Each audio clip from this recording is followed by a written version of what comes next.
Welcome to the live stream. You know what time it is.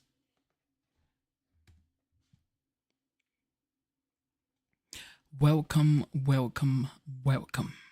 It is your boy Genesis, and I am back with another episode. All right. Okay, so long story short, this is gonna be easy, quick, because we don't want to waste too much time. We're gonna do this really fast. Hopefully, it goes by fast. Um. All right, so thank you for tuning into the live show. You know what time it is. It is your boy Genesis. Welcome, welcome, welcome. How are you doing? How are you doing? All right, today the title for our stream is America, the Land of the Greats. Okay, the Land of the Greats, America.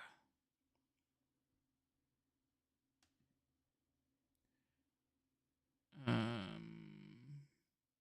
I here or no? I am here, right? Just want to be sure. Okay, yeah, cool. I'm here. All right, that's my sister right there in the chat. Bisola Salmon. Afauba. Mobile app says, in the house, America, we are 30 days into the new golden age. Yes, sir. All right. Clear that. Okay, so today we're gonna stream the shout out to Crockett.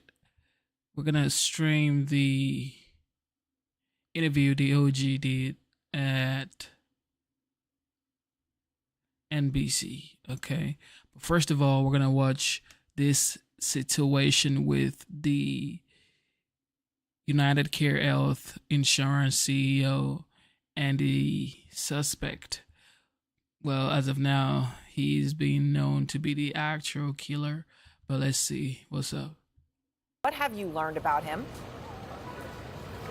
Yeah, Aaron, this was no career criminal, as we've been learning from law enforcement. There were no prior arrests of him. They really weren't on, he wasn't really on their radar. And for what we've learned is that Mangione really went to some of the best schools in this country, comes from a prominent family in Maryland. As far as those schools, we know he graduated in 2016 from Gilman High School, which is an all-boys school. He was valedictorian of his class, where he gave his speech at his graduation. Then he went on to University of Pennsylvania, where he also graduated with a bachelor's and master's degree, computer science, as well as mathematics. Extremely smart, told his newspaper there that he wanted to learn how to code because he wanted to make his own video games. Extremely smart individual. As far as the family is concerned, we know that his grandfather was a real estate mogul in that area in Maryland, and that his family owns a bunch of nursing homes. They also own a bunch of country clubs. So really interesting pieces making up the framework of who Luigi Mangione is. We also have found a Goodreads account where he talks about the Unabomber, Ted Kaczynski, and essentially says that he's a political revolutionary, and this is all being scrubbed right now as we speak. His social media accounts, as again, investigators are still trying to figure out a motive in this case. Aaron? All right, Bryn, thank you very much. And out front now, RJ Martin. So he came from money. How did he get here? What happened? So the fact that he came from money, like you heard, his family is well-to-do. He is a graduate. Everything seems like rosy for him. Okay. He definitely wasn't denying the claim. I guess he got emotional because, like they said, his family has a bunch of nursing homes, and maybe he got close to one of the people in the nursing home and they told him a story and blah, blah, blah. I don't know. This is just, I'm being skeptical, but let's keep going. The owner of Surfbake H&L, Honolulu, a co-working and living space in Hawaii where Luigi Mangione lived around 2022. So, RJ, I mean, you and I are speaking here in a conversation that hours ago you never in your life would have thought you would be having. Were you shocked when you learned that your friend was the suspected killer? Beyond shocked. It's unimaginable. I was roommates with him, friends, hiked, went to yoga. He's, did his best to be athletic, and unfathomable, knowing the kind, person that I saw and knew. So when did you meet him?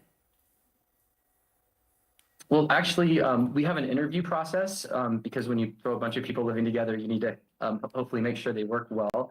And I interviewed him before he moved in. He works in tech. He has a remote position. He was looking forward to living in Hawaii and being healthy. He was excited about getting to meet new people, experiencing new culture. And did he, all right, so I know this was back in around 2022, so you're coming out of COVID. I'm curious, RJ, did you know where he was working remotely or why he had suddenly decided to decamp to Honolulu? Was there sort of any break in his life or anything that you ever became aware of? No. It's very natural. Our members all have remote jobs, and Hawaii is one of those places that many people would love to live. So we provide kind of an all-inclusive living experience, so it makes it easy for them to move to the islands. Okay, so I know you considered him, from your interactions with him, the time you spent together, as someone who would be a lifelong friend. What was he like when you knew him? And I know you shared some pictures with us as well. I mean, in terms of how social he was and the sort of interactions that he would have had with the other people in your co-living community. Yeah, he was a very thoughtful person, communicated really well, was friendly, had good relationships with everyone. He was even, in some ways, a bit of a leader. He helped spearhead a book club that we started just so we could, keep those intellectual pursuits alive from back when we were in school. So you mentioned that he was into health. How did that manifest himself? And you mentioned you went hiking together, things like that. Can you tell us more about that? Why he cared about health? And I understand also that at one point you did become aware of some issues with his back. Yeah, so when I first interviewed him before he moved in, I remember he said he had a back issue and he was hoping to get stronger in Hawaii. So he's always focused on trying. When he first came, he went on a surf lesson with other members, and unfortunately, just a basic surf lesson, he was in bed for about a week. We had to get a different bed for him that was more firm, and I know it was really traumatic and difficult. When you're in your early 20s and you can't, do some basic things, it can be really, really difficult. Did he have any conversations with you then or even afterwards about that issue? And I mean, his back, how he hurt it? I mean, obviously anything to do with the insurance process of it? The only thing he ever mentioned, he mentioned, I need to go back to see my doctor and then I'm going to have surgery. I encouraged him and brought him to yoga classes. He would do calisthenics on his own.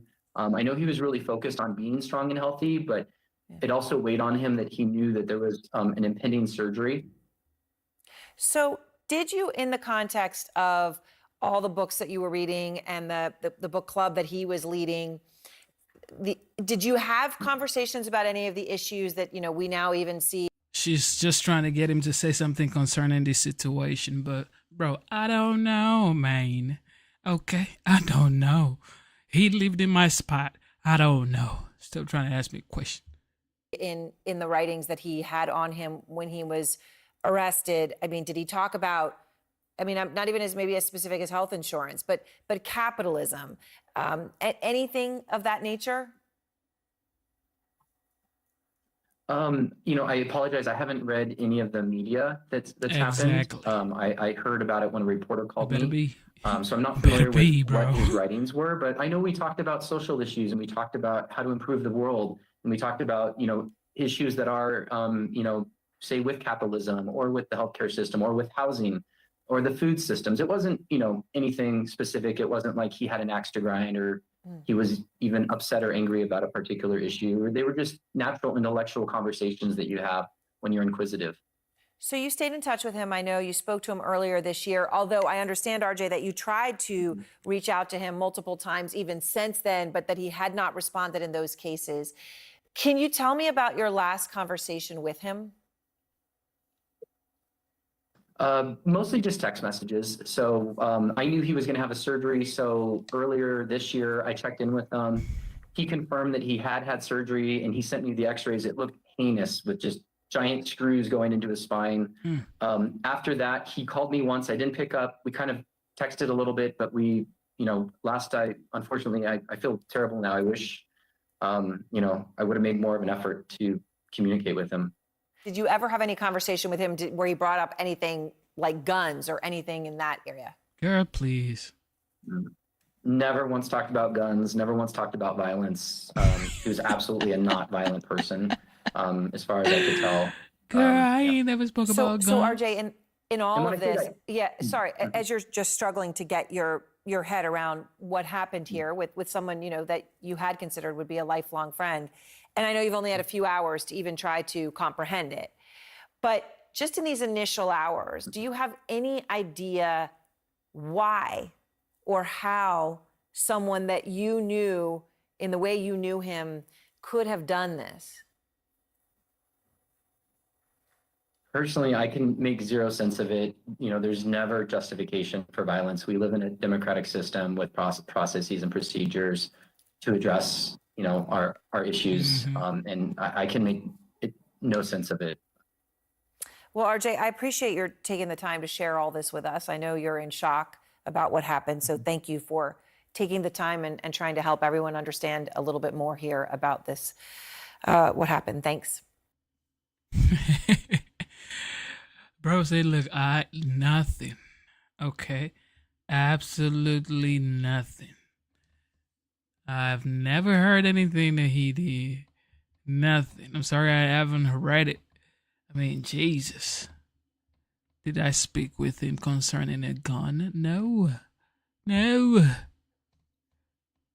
Trying to get you. Now, last month, our friend, former Fox colleague Pete Hegseth was chosen by President-elect Donald Trump to be his defense secretary. Now, since President Trump's announcement, Pete has faced, the predictable slew of allegations about pretty much everything, a personal relationship in which he was fully investigated, exonerated, and his time in the military. And he might have had a drink or two too much on occasion. Pete has been on Capitol Hill meeting with lawmakers, discussing his upcoming confirmation hearings. Today, Pete had his second meeting with Iowa Senator Joni Ernst. After the meeting, Senator Ernst said she looks forward to supporting Pete through this process. Pete Hegseth joins us now with more. Sir, welcome back. Great to have you. Hey, Sean. Thanks for having me. Let's talk about the meeting with Joni Ernst today. Absolutely. Sean, it was a great meeting. People don't really know this. I've known Senator Ernst for over 10 years. I knew her when she was a state senator running to be the first female combat veteran, and we supported her in that effort and have continued to, because you get into these meetings and you get to listen to senators. It's an amazing advise and consent process, and you hear how thoughtful, serious, substantive they are on these key issues as they pertain to our Defense Department. And Joni Ernst is front and center on that. So able to have phone calls and meetings time and time again to talk over the issues is really, really important. And the fact that she's willing to support me through this process means a lot. And I also want an opportunity here to clarify comments that have been misconstrued that I somehow don't support women in the military. Some of our greatest warriors, our best warriors out there are women who serve, raise their right hand to defend this country and love our nation, want to defend that flag, and they do it every single day around the globe. So I'm not presuming anything, but after President Trump asked me to be his Secretary of Defense, should I get the opportunity to do that, I look forward to being a secretary for all our warriors, men and women, for the amazing contributions they make in our military. Let me ask you this. There are more liberal senators like Lisa Murkowski. I don't know Lisa Murkowski. I do know Susan Collins, and I actually got a lot of time to spend with her, and she was beyond reasonable, but she is the only Republican from New England. Have you had a chance to speak with them up to this point? We will be meeting with Senator Collins on Wednesday and Senator Murkowski on Tuesday. And let me tell you, Sean, the founders got this right. This is not a trivial process. This is a real thing. Advise and consent of a nominee who the president has chosen and I'm so grateful that President Trump would have the faith in me to lead the Defense Department or to choose me to do that. But this advise and consent process, meeting with all the members of the Senate Armed Services Committee, and they all have great questions, and my answers are for them, Sean. The left has tried to turn this into a trial in the media, a show trial, and we're not going to let that happen. I'm going to walk into the door of every one of these senators with just as an open book, willing to answer their questions because they deserve answers. And that will be, I've heard great things about all of these senators and the questions they want to ask.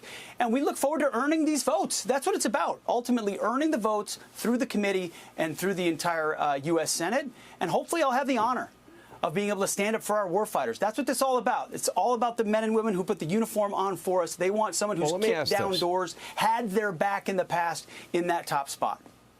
The media mob doing what they predictably do. You had a consensual relationship. It was investigated. You were fully exonerated. And correct me if I'm wrong here, wasn't there videotape evidence that was largely responsible for exonerating you? I mean, in addition to personal witnesses and all of that, it was fully investigated at the time years ago, and I was completely cleared. And that's why, Sean, you know what I look forward to? I look forward to the FBI background check. I look forward to the actual under oath conversations with senators as we go through the process, because, again, this is what the left does, Sean. It's the anatomy of a smear. They take something and then they add anonymous sources and contortions and flat out lies. And then they try you in the media before you can even get into the doors with senators. And this is where I give so much credit to President Trump. He's got a backbone of steel. He never backs down. He called me and said, Pete, you keep fighting. And when he picked me, he said, Pete, it's because I know you can do this. You're going to have to be tough as hell. Stare these folks down and stand up for the change that needs to come to the Defense Department for our men and women in uniform. So if he can endure what he's done, Sean, then I can stick up to this lying press and fight on for the American people and our warfighters. Okay, so when Reagan became president, he talked about what he called a gap of vulnerability militarily. We had planes that couldn't fly, ships that couldn't go out to sea. I want to know about your vision for the Department of Defense. For example, Putin and Xi, Russia, China, they have hypersonic missile technology. I am of the strong belief future wars will be fought from air-conditioned offices. The nature of warfare is changing. Military technology is key. I feel like right now we are behind. I love the president's idea of an Iron Dome. If we can protect the entire country, I think that would be his greatest legacy in the end if he follows through with that. And you know, and then how do you deal with DEI in the military? How do you deal with recruitment problems we've had in the military? We have about a minute left. Well, there's a lot to be done. First of all, you salute the commander-in-chief who got those 76 million votes and is going to chart the way. And I'll give him advice and counsel along the way. I'll just say what he told me. Return the Pentagon to the warfighters, Pete. Get in there and clean out all the social justice, politically correct garbage on top and get back to lethality, warfighting, accountability, meritocracy, and readiness. And guess what? 95% of the people in that building in the Pentagon and that wear the uniform, that's all they want to do anyway. And so when you return to that, it changes the culture of an institution that now stands up straight. You address that recruiting crisis. You address the retention crisis. Sean, I can't tell you how many families have reached out to me and said, my son or daughter wasn't going to join, and now they are after President Trump was elected and you were chosen to be SecDef. Same with retention. And then the rest of the world takes notice of that, Sean. So I'm not going to get ahead of the president on policy or what our posture will be. But we will be strong. And we will have peace through strength, as Donald Trump has said, and we will put America first. That's what he's asked me to do at the Pentagon, and that's my promise to the American people and our warfighters, led by President Donald Trump. All right, Pete, we appreciate it. Yeah, man, Pete ain't joking. Pete wants this post. He wants to be the head of Pentagon. He's saying, yo, I have to do my best to keep this nomination and win. If he keeps going like this, he's going to win because he's ready to fight. He's not backing down unlike Gates. And that's what I think Gates did wrong. He backed down. But you know what? Who knows what happened? But Gates stopped fighting. But Hegseth isn't looking like he's going to stop fighting. And Tulsi's already looking like she's lost weight. But Politics ain't for the weak, people. Politics is not for the weak. I'm going to tell y'all. Hegseth is going to do great things for sure.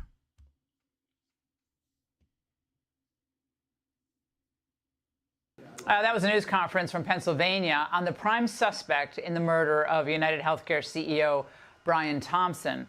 Here to unpack all this, Andrew Stoltman, criminal defense attorney, and James R. Fitzgerald, retired FBI supervisory special agent and co-host of the Color Red podcast. Mr. Stoltman, let's start with you. Your reaction to what you heard tonight. Well, I think there's going to be a tsunami of evidence against him. And you take a look at some of the stuff they already have, and they've just started their investigation. They have the DNA evidence. They have the manifesto from his backpack. Most importantly, they now have what they believe is the murder weapon, the ghost gun, and the silencer. I guarantee you right now the FBI is testing that gun to see if it matches those shell casings that were used in the killing. So I think this defendant is in a lot of trouble. I think they're going to secure a search warrant for his phone, for his computer, for his apartment, everything else. I think he's in a lot of trouble. Mr. Fitzgerald, here's what we have about Mr. Mangione. He graduated at the top of his class. A stellar student from an elite private high school in Baltimore. He went on to study engineering, got his advanced degree, master's degree in computer science. The Angle spoke to a number of Mangione's former college classmates who were all shocked to hear about his arrest. They told us he was smart and, quote, chill. One said, I knew him as a very polite, driven engineering student who usually carried a smile. He had a really nice, genuine group of friends who were pretty studious and a little removed from the bar and party scene. Externally, he seemed like someone who was more likely to start a nonprofit than read manifestos. And then another one told us, I wanted to set him up with one of my friends because he would be a great boyfriend. James, this is wild. He also worked at Stanford University in 2019 for about 6 months at a summer program for incoming college students, high school seniors, where apparently he was very well liked there as well. Your take tonight.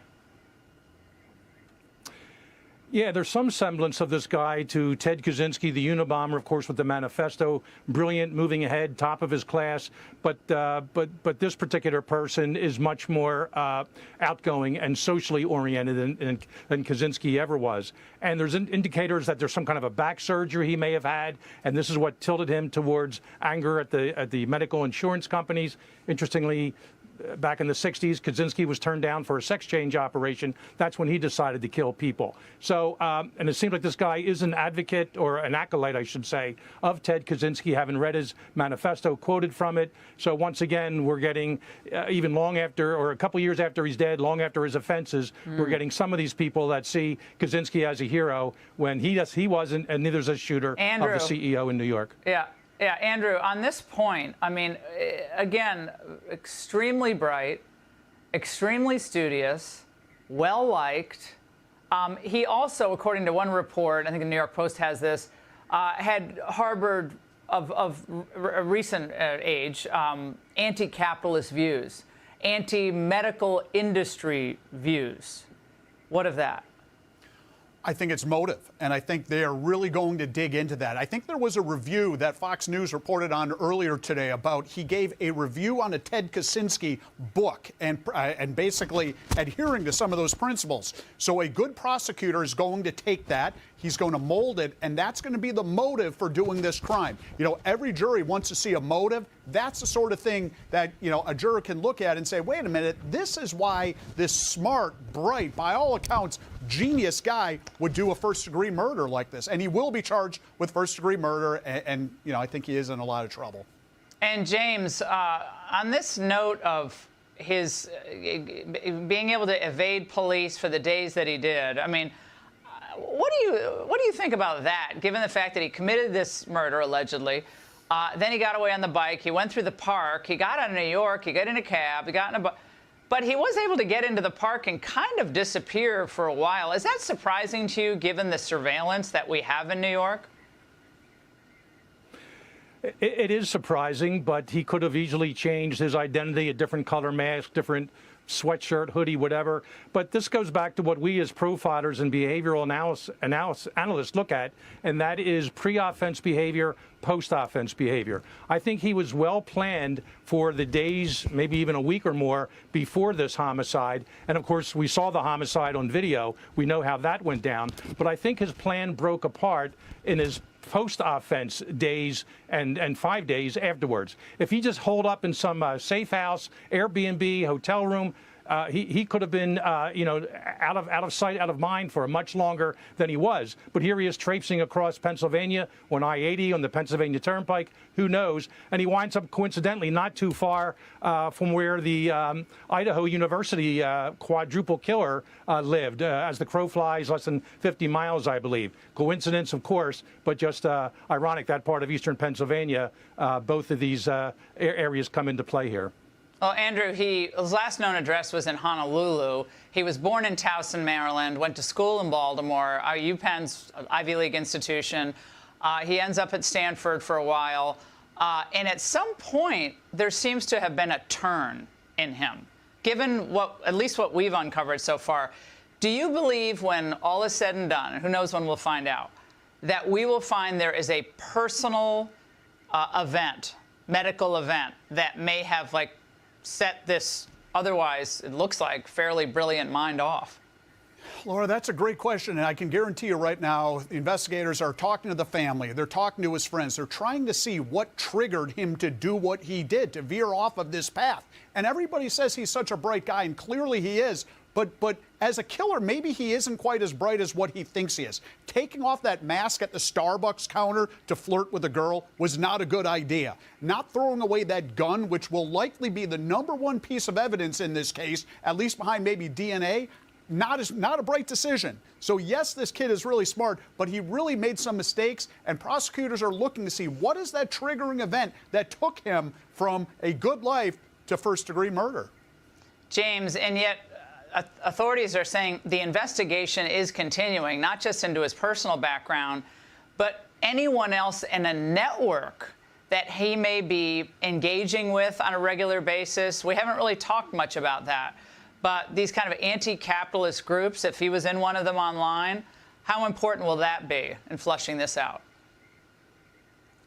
Oh, very important. I mean, his social media footprints, and as far back as they can track it, will produce a lot of evidence. Hopefully it can be used in court to further strengthen the case there. But there's no doubt that there are some people who had to be aware of who this person was. That one picture was so clear, nice white straight teeth, the bushy eyebrows. I can't believe some high school kid or some fellow college student didn't recognize him. And I'm wondering if there's some people that felt this was some sort of a righteous shooting because he's, taken out this bad CEO of an insurance company, and somehow they didn't call for that reason. But I hope his family is interviewed and close friends to him, and they can tell us what they saw and knew about this.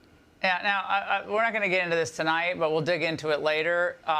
The Instagram posts from nutbag people, which I was sent in the commercial break earlier, crazy.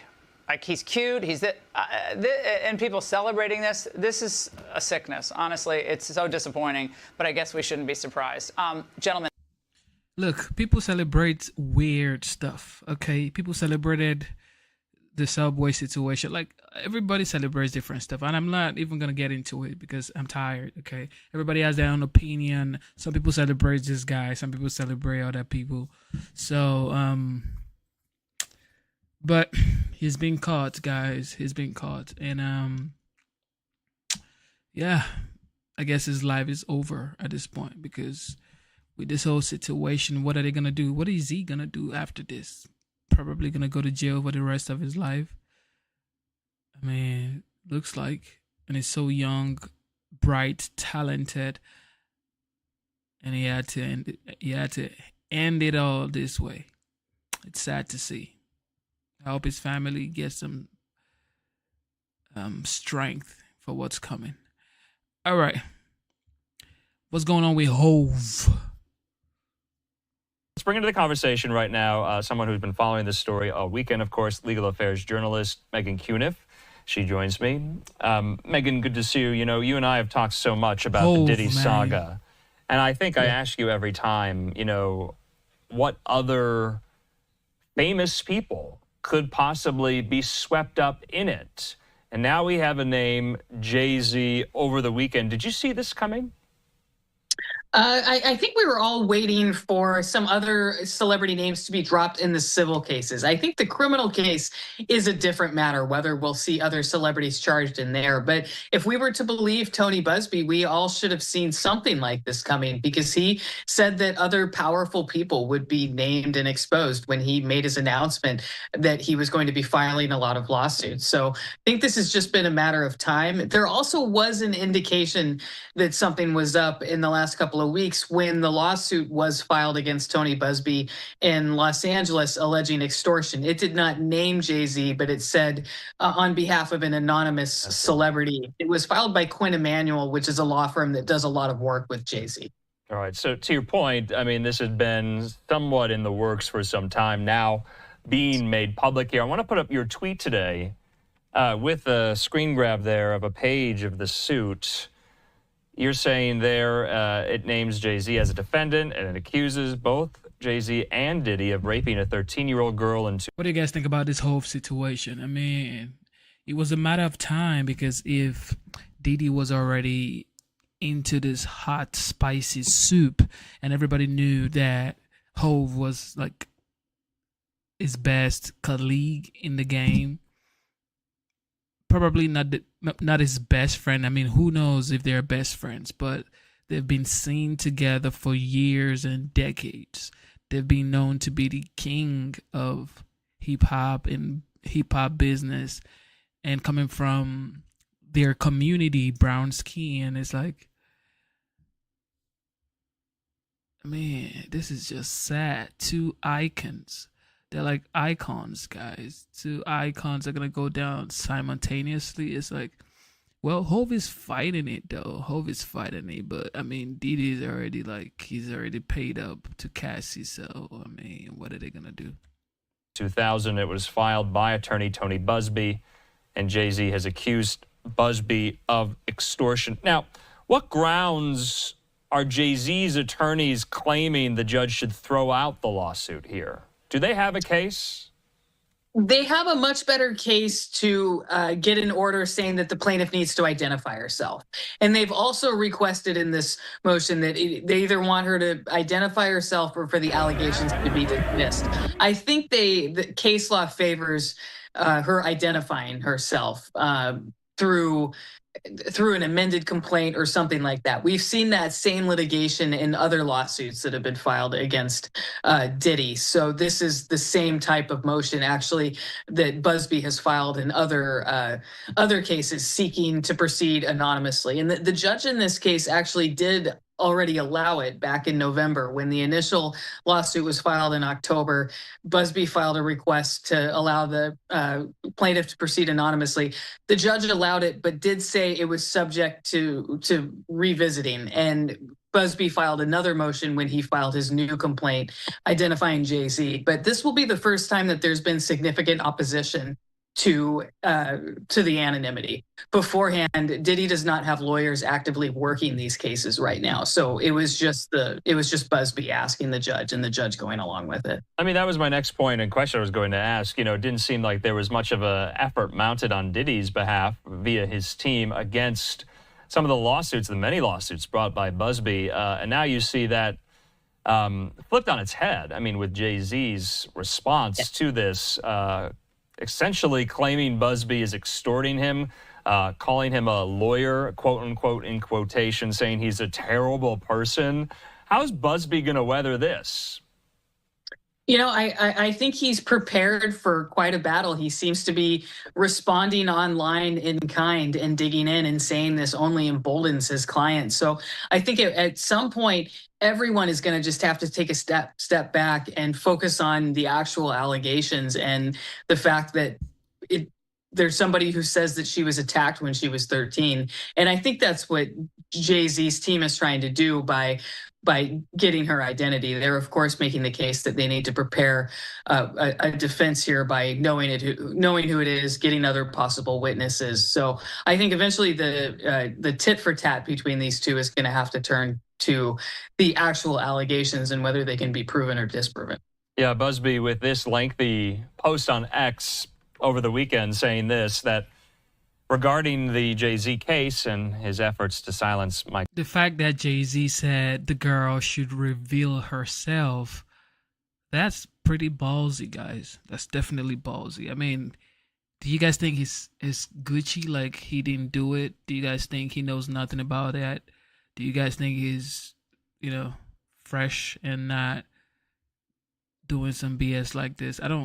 Look, I can never say bad things about anybody until it's proven, okay? So I don't know if Hove did it, but, I mean, who knows, bro? You can never know. I mean, take a look at the shooter, at the guy, the United Health Care guy. He's the brightest guy in school. People love him. People love him, okay? So, I mean, who knows, Hove? Clients.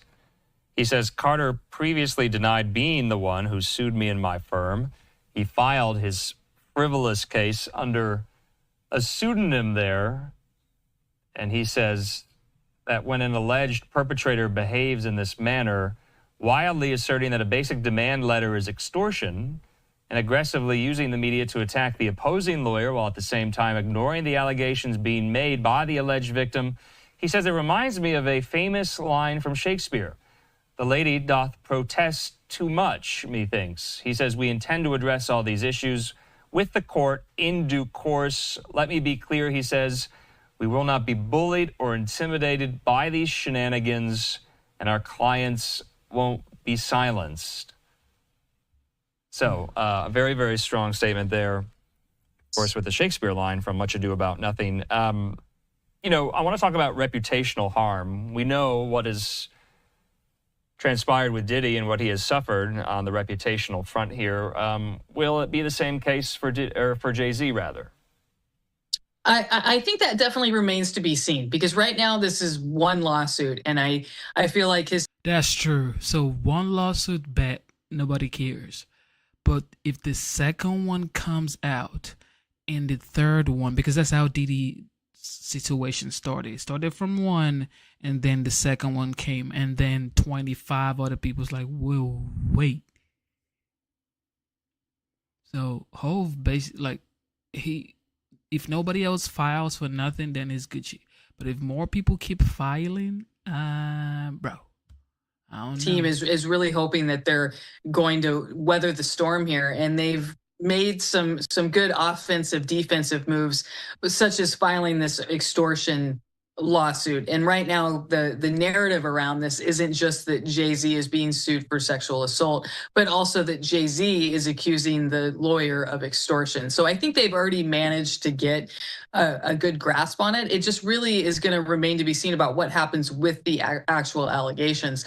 The public can think that Tony Busby is a bad guy all they want. It's just going to matter, are his allegations valid or not? Megan, do you anticipate Busby to take up Jay-Z on Jay-Z's dare, essentially saying, if this rises to the level of how you describe it, file criminal charges against me, bring it out of the civil sphere? Will he do that? I mean, we don't, Busby is not a district attorney with charging powers in New York City or New Jersey, so he couldn't do it himself. So we don't actually know if there's been a police report filed. Perhaps there has, perhaps there hasn't. I think there are statute of limitations issues to look at. I think New Jersey does not have a statute of limitations for child sex abuse, but those would all be issues to be considered. But like the reporter said in the previous segment, there's such a different standard for criminal versus civil cases that could also be something that comes into play. Yeah. And of course, in Jay-Z's lengthy statement put out by Roc Nation, his record label and brand, he's deeply concerned about how this will really not impact his reputation, but, his family. How is he going to explain this to his very young children here? His attorneys, though, high-powered, they're bulldogs. Alex Spiro represented Alec Baldwin. Spiro has represented Elon Musk in the past. He knows what he's doing, right?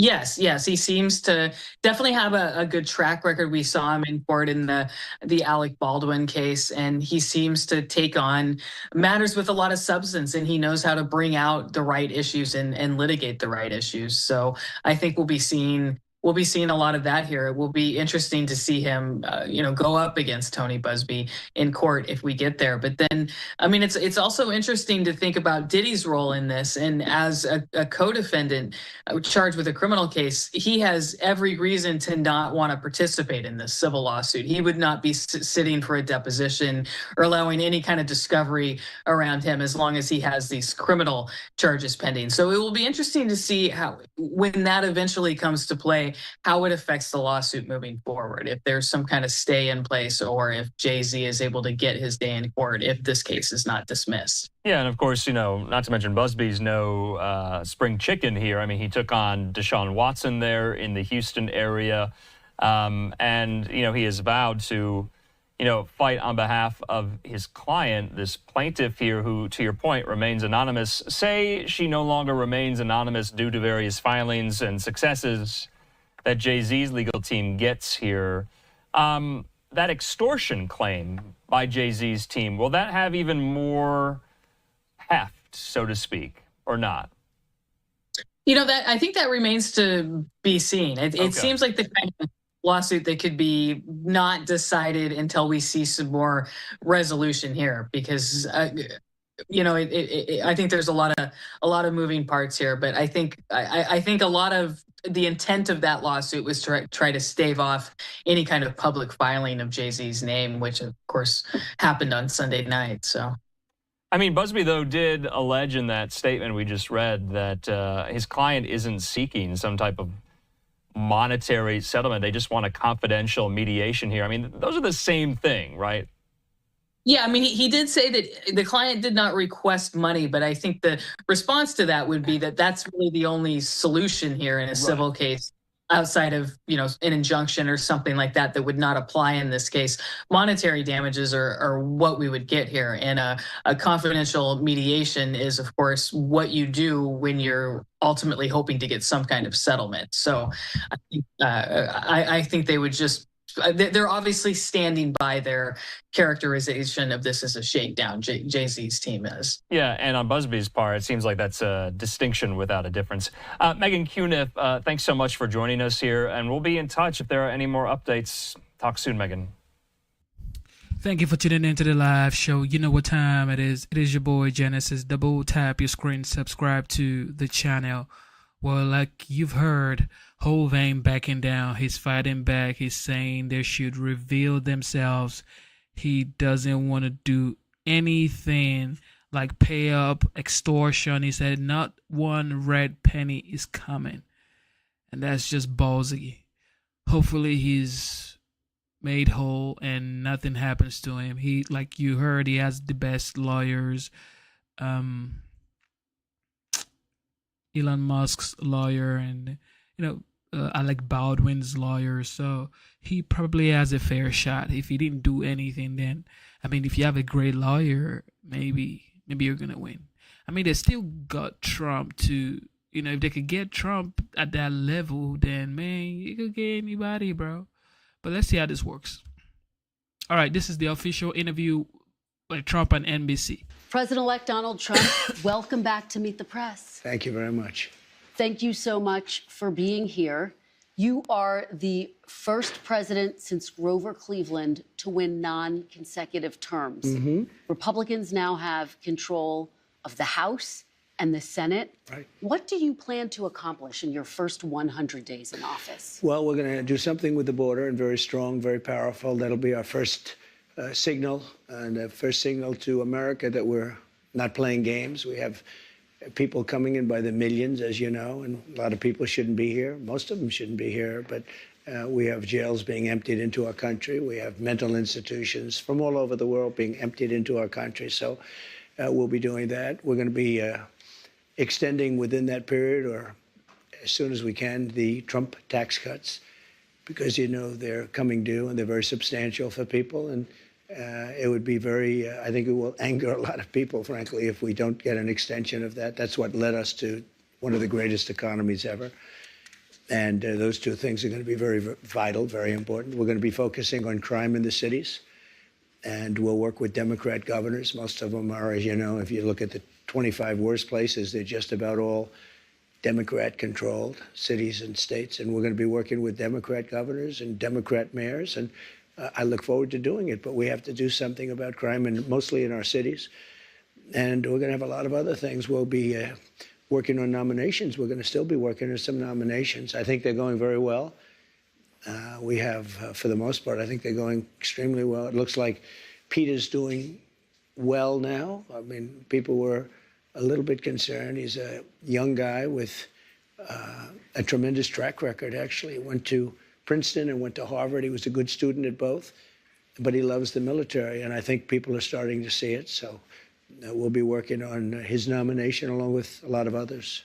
We are going to delve into your nominations, but since you bring him up, do you still have confidence in Pete Hegseth? Yes, I do. I really do. He's a very smart guy. I've known him through Fox, but I've known him for a long time. And he's basically a military guy. I mean, every time I talk to him, all he wants to talk about is the military. He's a military guy. I used to kid him about it. I didn't think he would be in this position where he may be, hopefully will be Secretary of Defense. But every time I was with him, he was fighting for soldiers, where he said some soldier was unjustly put in prison because they were really doing what they were taught to do, in some cases. So, yeah, I think he's going to do fine. The fact that there are these allegations against him, misconduct, sexual misconduct, heavy drinking, the fact that he said to some senators reportedly he'll stop drinking if he gets this job, does that worry you? No, I think that everybody has something that they can stop. Some people can stop eating. I'm lucky I'm not a drinker, but I could stop eating. And we all want to stop doing something. And if he said that, I mean, that's a nice thing to say. That's a good thing to say. But he's very respected. I can tell you, I know a lot of the people at Fox, they think he's fantastic.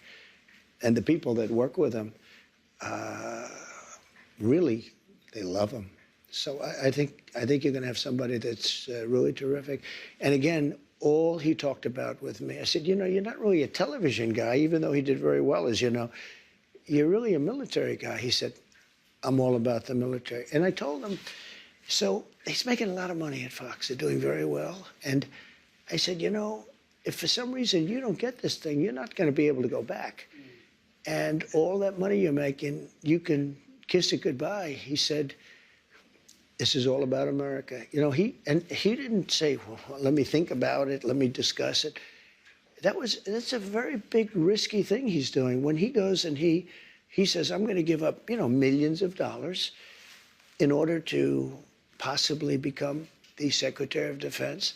A lot of people would say it's a great position. It's probably almost no greater position, but a lot of people would say, I have to think about it. He said, I don't have to think about it. All right, we're going to delve into your cabinet picks a little bit later, but I want to delve into one of your signature promises on the campaign trail, which was to end inflation, to lower prices. You are now proposing tariffs against the United States' three biggest trading partners. Economists of all stripes say that ultimately consumers pay the price of tariffs. I don't believe Can it. you guarantee American families won't pay more? I can't guarantee anything. I can't guarantee tomorrow. But I can say that I cannot guarantee tomorrow. If you look at just pre-COVID, we had the greatest economy in the history of our country. And I had a lot of tariffs on a lot of different countries, but in particular China. We took in hundreds of billions of dollars, and we had no inflation. In fact, when I handed it over, they didn't have inflation for a year and a half. They went almost 2 years just based on what I had created. And then they created inflation with energy and with spending too much. So I think I'm a big believer in tariffs. I think tariffs are the most beautiful word. I think they're beautiful. It's going to make us rich. We're subsidizing Canada to the tune of over $100 billion a year. We're subsidizing Mexico for almost $300 billion. We shouldn't be subsidizing. Why are we subsidizing these countries? If we're going to subsidize them, let them become a state. We're subsidizing Mexico, and we're subsidizing Canada, and we're subsidizing many countries all over the world. And all I want to do is I want to have a level, fast, but fair playing field. Sir, your previous tariffs during your first administration cost Americans some $80 billion, and now you have major companies from Walmart, Black & Decker, AutoZone saying that any tariffs are going to force them to drive up prices for their consumers. How do you make sure that these CEOs, that these companies don't, in fact, pass on the cost of tariffs to their consumers? They cost Americans nothing. They made a great economy for us. They also solve another problem. If we were going to have problems having to do with wars and having to do with other things, tariffs, I have stopped wars with tariffs by saying, you guys want to fight, it's great, but both of you are going to pay tariffs to the United States at 100%. And they have many purposes, tariffs, if properly used. I don't say you use them like a madman. I say properly used. But it didn't cost this country anything. It made this country money. And we never really got the chance to go all out because we had to fight COVID in the last part. And we did it very successfully. And when I handed it over to Biden, the stock market was higher than what it was just previous to COVID coming in. It was actually higher. Tariffs are properly used, are a very powerful tool, not only economically, but also for getting other things outside of economics. Well, again, prices did go up on some goods in your first administration, washing machines, tires. Will you punish CEOs? Let me just explain to you. No. You mentioned washing machines. So you look at Whirlpool in Ohio. I got a call from Jim Jordan, one of the greats, congressman from Ohio. And he said, they're going out of business because South Korea and China are dumping washing machines into our country. And I put a 50% tariff on the washing machines coming in from China and South Korea. And Whirlpool and the companies that made washing machines, which are based in Ohio, largely based in Ohio, went through the roof. We saved thousands of jobs, tens of thousands of jobs. They were all going out of business because they were dumping washing machines. And when I put the tariffs on, they became successful businesses. No, it didn't. Not only didn't it cost people, it made our country stronger and more powerful, and it kept jobs. But how do you make sure that consumers don't wind up paying more? Will you punish CEOs who try to pass the cost of tariffs on to their customers? Well, the market's going to take care of it. I mean, actually, the market takes care of it. And if it doesn't, we adjust it somewhat. But in the case of Whirlpool, or let's say companies that made washing machines, they were all being put out of business by the dumping from, in particular, South Korea and China. And when I put the tariffs on, very substantial tariffs, although peanuts compared to what people do to us, what countries do to us, it became a very, very powerful, successful company. Now, let's say I didn't do the tariffs. It would have gone out of business. You would have lost tens of thousands of jobs, and you don't include that in your equation. No, they make a lot of money. I'll go a step further. Tariffs are going to make our country rich. Tariffs are going to help us pay off $35 trillion in debt.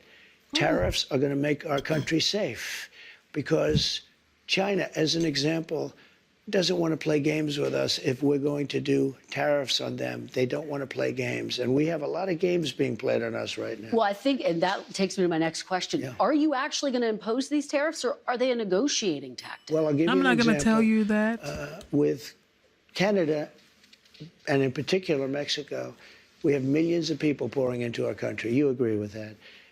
I spoke with I spoke with Justin Trudeau. In fact, he flew to Mar-a-Lago within about 15 seconds after the call. He was at Mar-a-Lago. We were having dinner talking about it.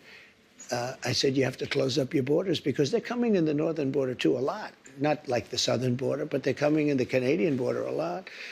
And drugs are pouring in. Almost as importantly, drugs are pouring in, maybe more importantly, drugs are pouring in at levels never seen before, 10 times what we had.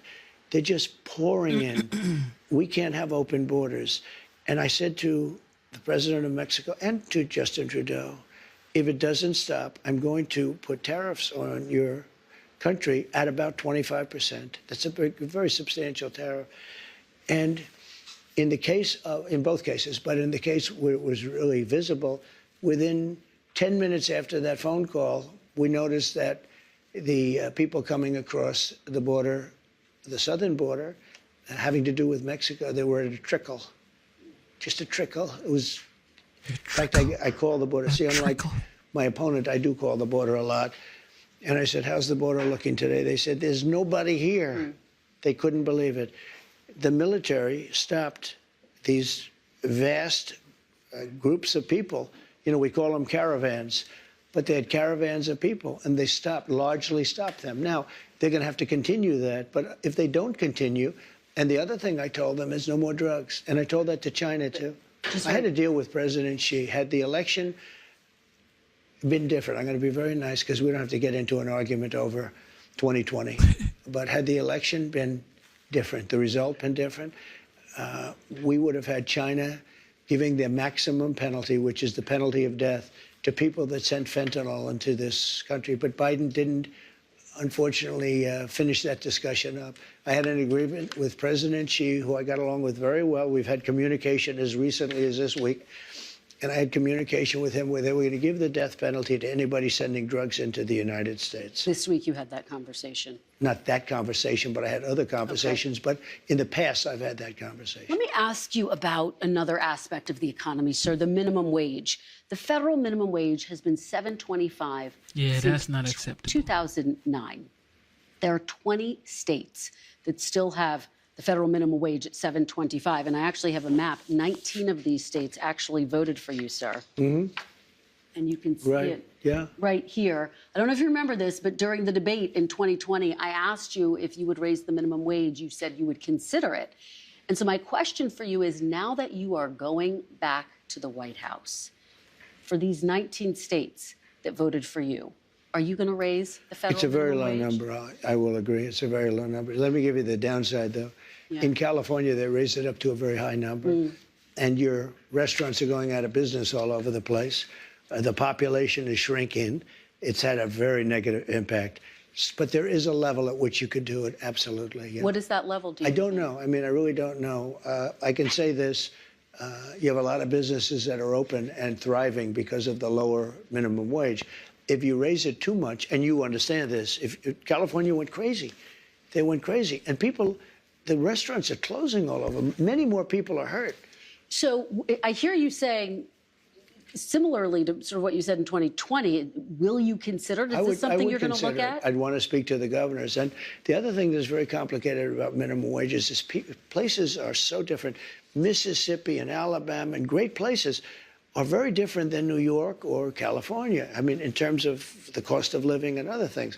So it would be nice to have just a minimum wage for the whole country, but it wouldn't work because you have places where it's very inexpensive to live, where a minimum wage, which is $8 or $9, might be, might have very little effect because the cost of living in certain places is really low. Before we move on to immigration, which I do want to talk about, the chairman of the Federal Reserve, Jerome Powell, said he will not leave his post even if you ask him to. Will you try to replace Jerome Powell? No, I don't think so. I don't see it. But I think if I told him to, he would. But if I asked him to, he probably wouldn't. But if I told him to, he would. You don't have plans to do that right now? No, I don't. If I told him to, he would. But if I asked him to, he probably wouldn't. But if I told him to, he would. Commander-in-Chief, baby. Okay, let's talk about mass deportation, one of your big agenda items. You've talked about prioritizing people who have criminal histories. Correct. But is it your plan to deport everyone who is here illegally over the next 4 years? Well, I think you have to do it. And it's a very tough thing to do. But you have to have, you have rules, regulations, laws. They came in illegally. The people that have been treated very unfairly are the people that have been online for 10 years to come into the country. And we're going to make it very easy for people to come in terms of they have to pass the test. They have to be able to tell you what the Statue of Liberty is. They have to tell you a little bit about our country. They have to love our country. They can't come out of prisons. We don't want people that are in for murder. So we had 11,000 and 13,000 different estimates, 13,099 murderers released into our country over the last 3 years. They're walking down the streets. They're walking next to you and your family, and they're very dangerous. The 13,000 figure, I think, goes back about 40 years. No, it doesn't. No, it's within the 3-year period. It's during the Biden term. No, that was a fiction that they put that out. This was done by the Border Patrol. It's 13,099, and it's during the Biden period of time. And these are murderers, many of whom murdered more than one person. You don't want those people in this country. But you're saying something, sir, that's significant. I just want to make sure I'm clear, which is that you're saying, yes, you're going to focus on the people with criminal histories, but everyone who's here illegally has to go. I'm saying this. We have to get the criminals out of our country. We have to get people that were taken out of mental institutions and put them back into their mental institution, no matter what country it is. Do you know that Venezuela, their prisons are at the lowest point in terms of emptiness that they've ever been? They're taking their people out of those prisons by the thousands, and they're drunk. And just to get back, because I know exactly what you're getting at. Number one, we're doing criminals, and we're going to do them really rapidly. We're getting the worst gang probably with MS-13, and the Venezuelan gangs are the worst in the world. They're vicious, violent people. And you see what they've done in Colorado and other places. They're taking over, literally taking over apartment complexes and doing it with impunity. They don't care. They couldn't.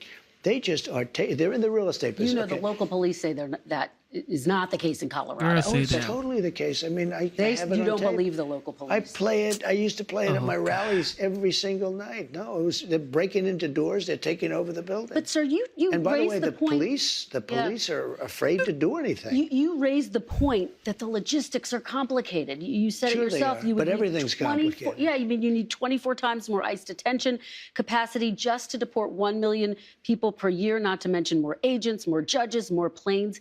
Is it realistic to deport everyone who's here illegally? You have no choice. First of all, they're costing us a fortune. But we're starting with the criminals, and we got to do it.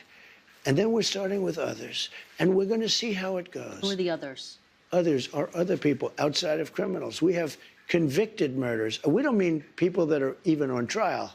We have people that have murdered numerous people are on our streets and in our farms, and we have to get them out of our country. What about dreamers, sir? Dreamers who were brought to this country illegally as children. You said once back in 2017, they, quote, shouldn't be very worried about being deported. Should they be worried now? The dreamers are going to come later, and we have to do something about the dreamers because these are people that have been brought here at a very young age, and many of these are middle-aged people now. They don't even speak the language of their country, and yes, we're going to do something about the dreamers. What does that mean? And what are you going to do? I will work with the Democrats on a plan, and if we can come up with a plan, but the Democrats have made it very, very difficult to do anything. Republicans are very open to the dreamers. The dreamers, we're talking many years ago, they were brought into this country, many years ago. Some of them are no longer young people, and in many cases, they become successful. They have great jobs. In some cases, they have small businesses. Some cases, they might have large businesses. And we're going to have to do something with them. And you want them to be able to stay. That's what you're saying. I do. Okay. I want to be able to work something out. And it should have been able to be worked out over the last 3 or 4 years. And it never got worked out. You know, Biden could have done it because he controlled, you know, Congress to a certain extent, right? He could have done something, but they didn't do it. I never understood why, because they always seem to want to do it, but then when it comes down to it, they don't. I think we can work with the Democrats and work something out. Let me ask you about another group of people, the estimated 4 million families in America who have mixed immigration status. So I'm talking about parents who might be here illegally, but the kids are here legally. Your borders are. You're talking about separation. Yeah, well, I mean, there are two aspects to this. Your border czar, Tom Homan, said they can be deported together. Correct. Is that the plan? Well, that way you keep well, I don't want to be breaking up families, so the only way you don't break up the family is you keep them together, and you have to send them all back. Even kids who are here legally? Well, what you're going to do if they want to stay with the father? Look, we have to have rules and regulations. You can always find something out like, you know, this doesn't work, that doesn't work. I'll tell you what's going to be horrible. When we take a wonderful young woman who's with a criminal, and they show the woman, and she could stay by the law, but they show the woman being taken out, or they want her out, and your cameras are focused on her as she's crying, as she's being taken out of our country, and then the public turns against us. But we have to do our job, and you have to have a series of standards and a series of laws. And in the end, look, our country is a mess. We have the highest crime rate, and during the debate, a man whose ratings have gone way down, David Muir, said to me, no, crime is, because I had to debate 3 people, not 1. Debating 1 was easy. Debating 3 was actually pretty easy, too, if you want to know the truth. But David Muir said, the crime rates have gone down. I said, no, they've gone up. And then the following day, they released the crime rates, and they were way up. Yeah, the FBI statistics are. You're talking about those FBI statistics. Well, no, but he gave the wrong answer. Confusing based on what you're looking at. But a lot of that is migrant crime. Let me ask you about another aspect Kristen, of this. you know a lot of it's migrant crime. Well, let me ask you about another aspect of this that I think a lot of people are really curious about. I mean, 3% of the people who are here illegally have criminal histories. But in your first administration, you had the zero tolerance policy, where we did see family separations. Yeah. You ended it. The purpose of that, though, to some extent, and you talked about this at the time, was deterrent. You also had it with Obama. You do know that. He didn't have a zero tolerance policy. And you also know he built the jails for children. He didn't have a zero tolerance policy. But in 2014, he built the jails. You know that. I want to ask you about the zero tolerance policy. This man ain't playing around. They say in 2014, he built the jail for the kids. In 2014, he's saying it.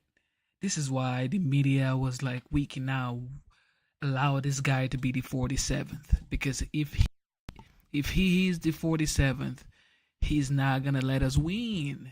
Because the media is used to, getting everybody else. And they're like, this guy gonna talk back. He's gonna interrupt you when you're lying. They're saying, when you're saying stuff you're not supposed to be saying, and which happens to be a lie, he's gonna call you out on it. In the next 4 years, we're gonna have the best interviews from this guy, the best talks, the best tweets, the best Instagram post. Man, the best get back. Y'all be ready for the next 4 years. It's gonna be interesting. Get ready to laugh your butt out. I mean, he didn't have a systemic, we're going to separate families. Families were separated when parents were a threat to the kids. We don't have to separate a family. This. Excuse me, Kristen. Yeah. We don't have to separate families. Yeah. We'll send the whole family very humanely back to the country where they came. That way the family's not separated. So no more family separations. You're not reviving the zero tolerance policy. It depends on the family. The family may decide to say, I'd rather have dad go, and we'll stay here. And in which case they have that option. But you're not going to revive your zero tolerance policy, which was put in place as a deterrent. Is there any universe where you would bring that back, sir? We need deterrence. Look, ready? When somebody comes here illegally, they're going out. It's very simple. When they come here illegally, they're going out. Now, if they come here illegally, but their family is here legally, then the family has a choice. The person that came in illegally can go out, or they can all go out together. And that was made very clear by Tom Homan. So you're not, at this point in time, planning to revive that zero tolerance policy where kids are Well, if you call separated. that, I'm doing what I just told you I'm going to do. I don't want to send the family out. I don't want to send anybody out. But I'll tell you, we have to, because otherwise we have no country. If we don't have borders, and if we don't have voting, good voting, fair voting, do you know they're still counting votes in San Diego, California? Listen, they're still counting the votes. This is almost 4 weeks. They're still counting the votes. If we don't have fair elections and honest voting and machines that work quickly, if you had paper ballots, every election will be over by 10 o'clock in the evening. So let me ask you. You understand what I'm saying? Let me, before we get and you get a much more accurate count. Before we get to all of that, let me ask you about some of your other promises on this topic. She's not letting him finish up, and it's just looking like, I'll let you do your thing, okay? Because I know you're looking for gotcha moment, but you ain't going to get any gotcha moment. Like you've promised to end birthright citizenship on day one. Is that still your plan? Yeah, absolutely. The 14th Amendment, though, says that, quote, all persons born in the United States are citizens. Can you get around the 14th Amendment with an executive action? We're going to have to get a change. We'll maybe have to go back to the people. But we have to end it. We're the only country that has it. Through an executive action? We're the only country that has it. Do you know, if somebody sets a foot, just a foot, 1 foot, you don't need two, on our land, congratulations, you are now a citizen of the United States of America. Yes, we're going to end that because it's ridiculous. Through executive action? Well, if we can, through executive action. I was going to do it through executive action, but then we had to fix COVID first, to be honest with you. We have to end it. It's ridiculous. Do you know we're the only country in the world that has it? Do you know that? There's not one other country. What about the legal challenge, inevitable legal challenges that'll come? Do you know we have thousands of judges? Somebody walks onto our land, and we have to now say, welcome to the United States. They could be a criminal or not a criminal. We release them into our country. It's called catch and release. We release them into our country. Wait just 1 second. And now they get them lawyers. And the lawyers are good lawyers. And everybody has a lawyer. And do you know how many judges we have? Thousands. Thousands.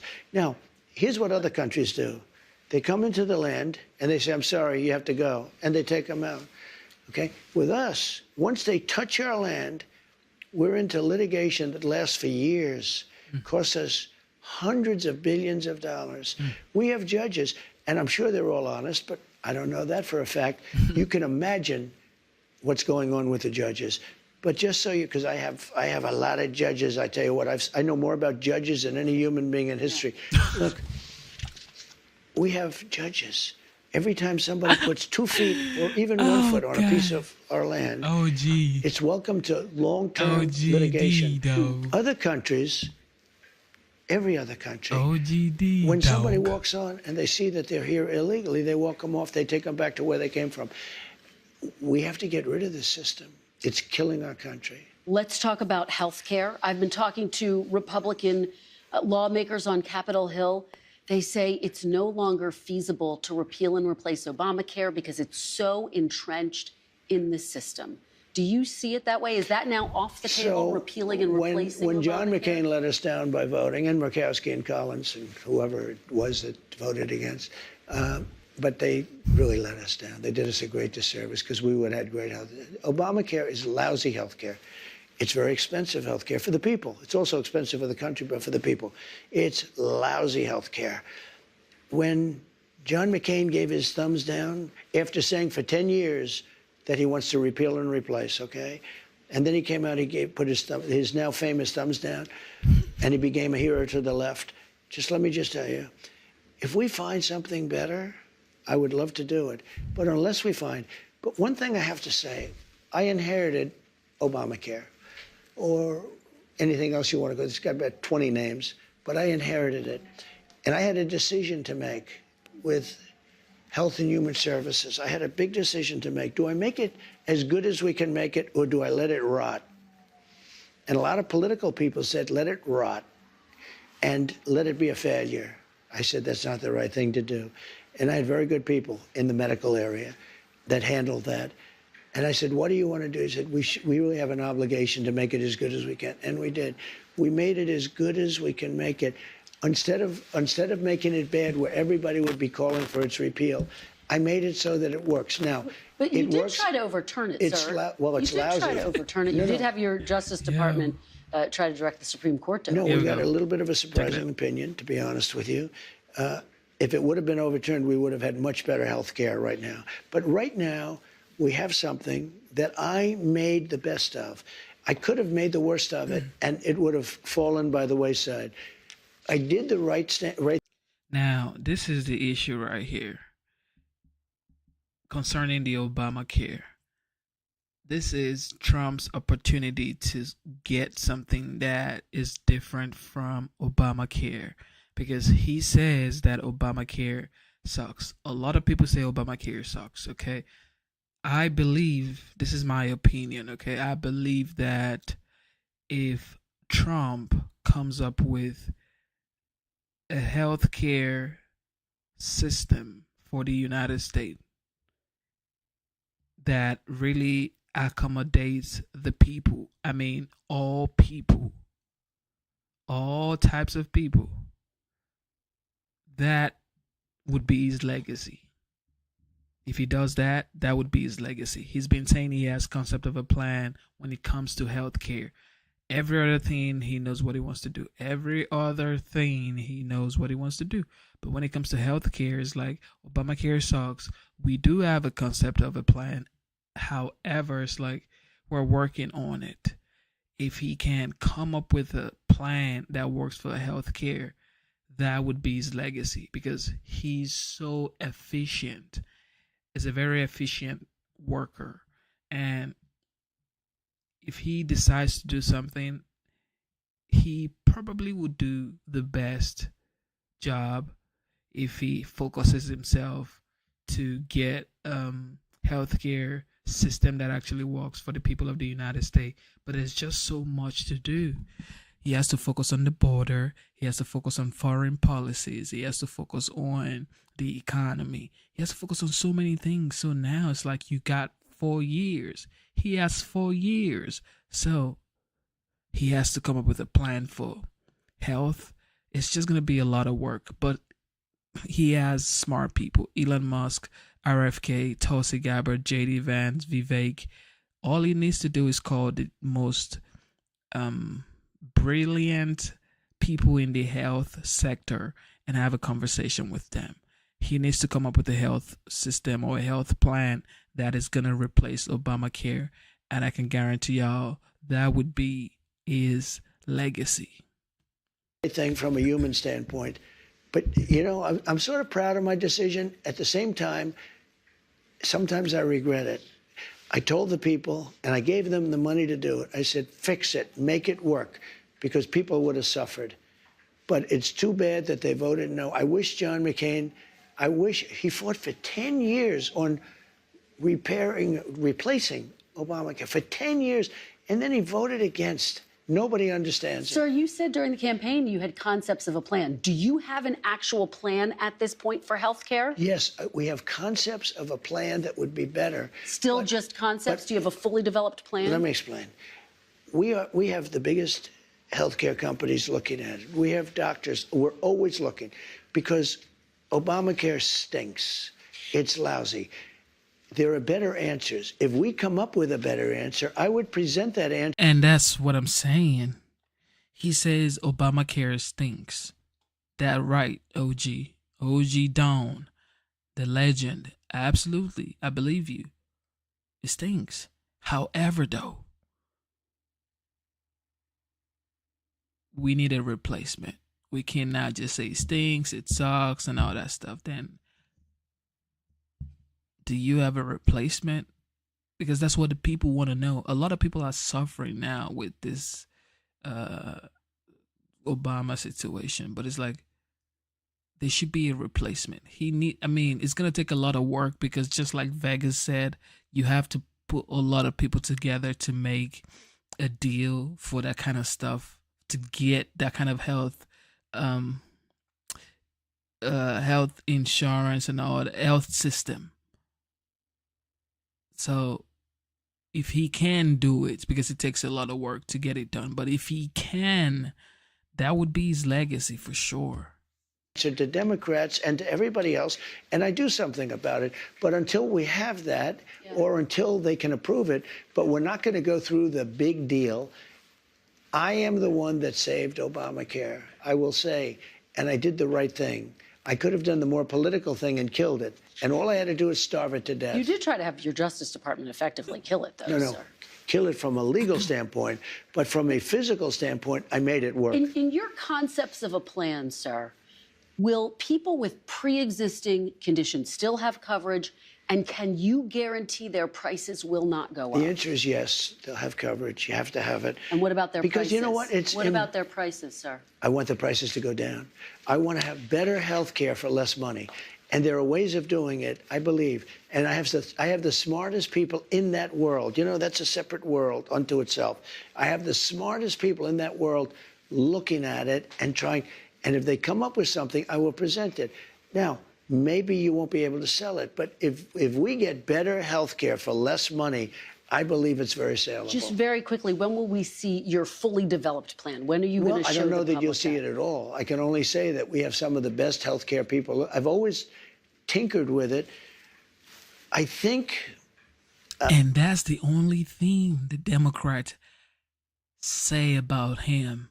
You said you were going to replace Obamacare. Where is their replacement? That's why I truly want him to get it done. He has to get it done. He has to get the health plan done. I don't care if it's the 4th year, but he has to get it done because that's paramount. They've been talking about him. They've been playing with his name based on his health care plan. He has to get it done and vanish Obamacare with his plan because I know he's capable of doing it. That's the thing about Trump. He's actually capable of doing it. It's just, is there time to do it? We're talking about the border. We're talking about foreign policies. We're talking about trades. We're talking about the economy, inflation, paying down debt, going back and forth with Congress.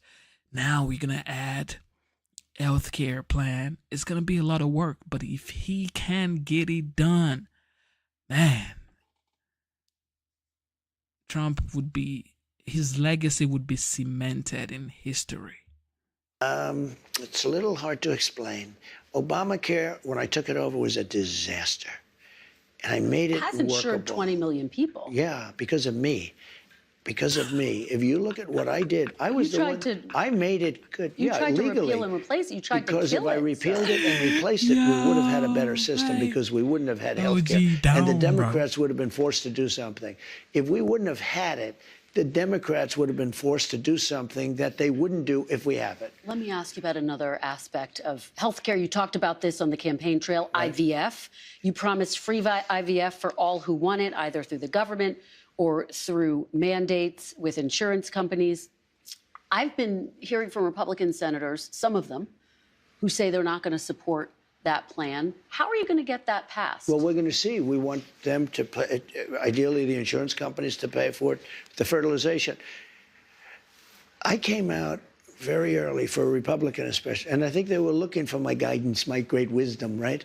They were looking for it. Great wisdom. I got a call from Katie Britt, who's a terrific person, senator from Alabama, and she said, sir, we just had a really negative ruling from a judge in Alabama, conservative judge, that all of these clinics had to be closed. And she said, and she went into great detail, and she said people are devastated over it.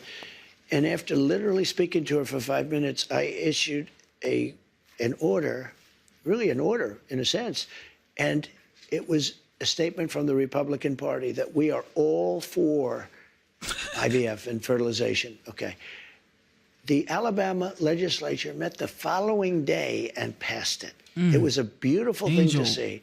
And I consider myself to be the father of IVF in a certain way. And the Republicans were very strong on the issue. But, sir, I want to understand where it falls in your list of priorities. I mean, is this something we can expect to see you try to move on in the first 100 days? We're going to be talking about it, and we're going to be seeing. We have a lot of other things. I have tax cuts. You know, we'll be submitting in either the first or second package to Congress the extension of the tax cuts. So that might very well be in there, or it'll come sometime after that. Let's talk about abortion, sir. You have taken responsibility for overturning Roe v. Wade. You've said that abortion is now a state issue. There are steps that you could take, though, as president, to restrict abortion through executive action without Congress.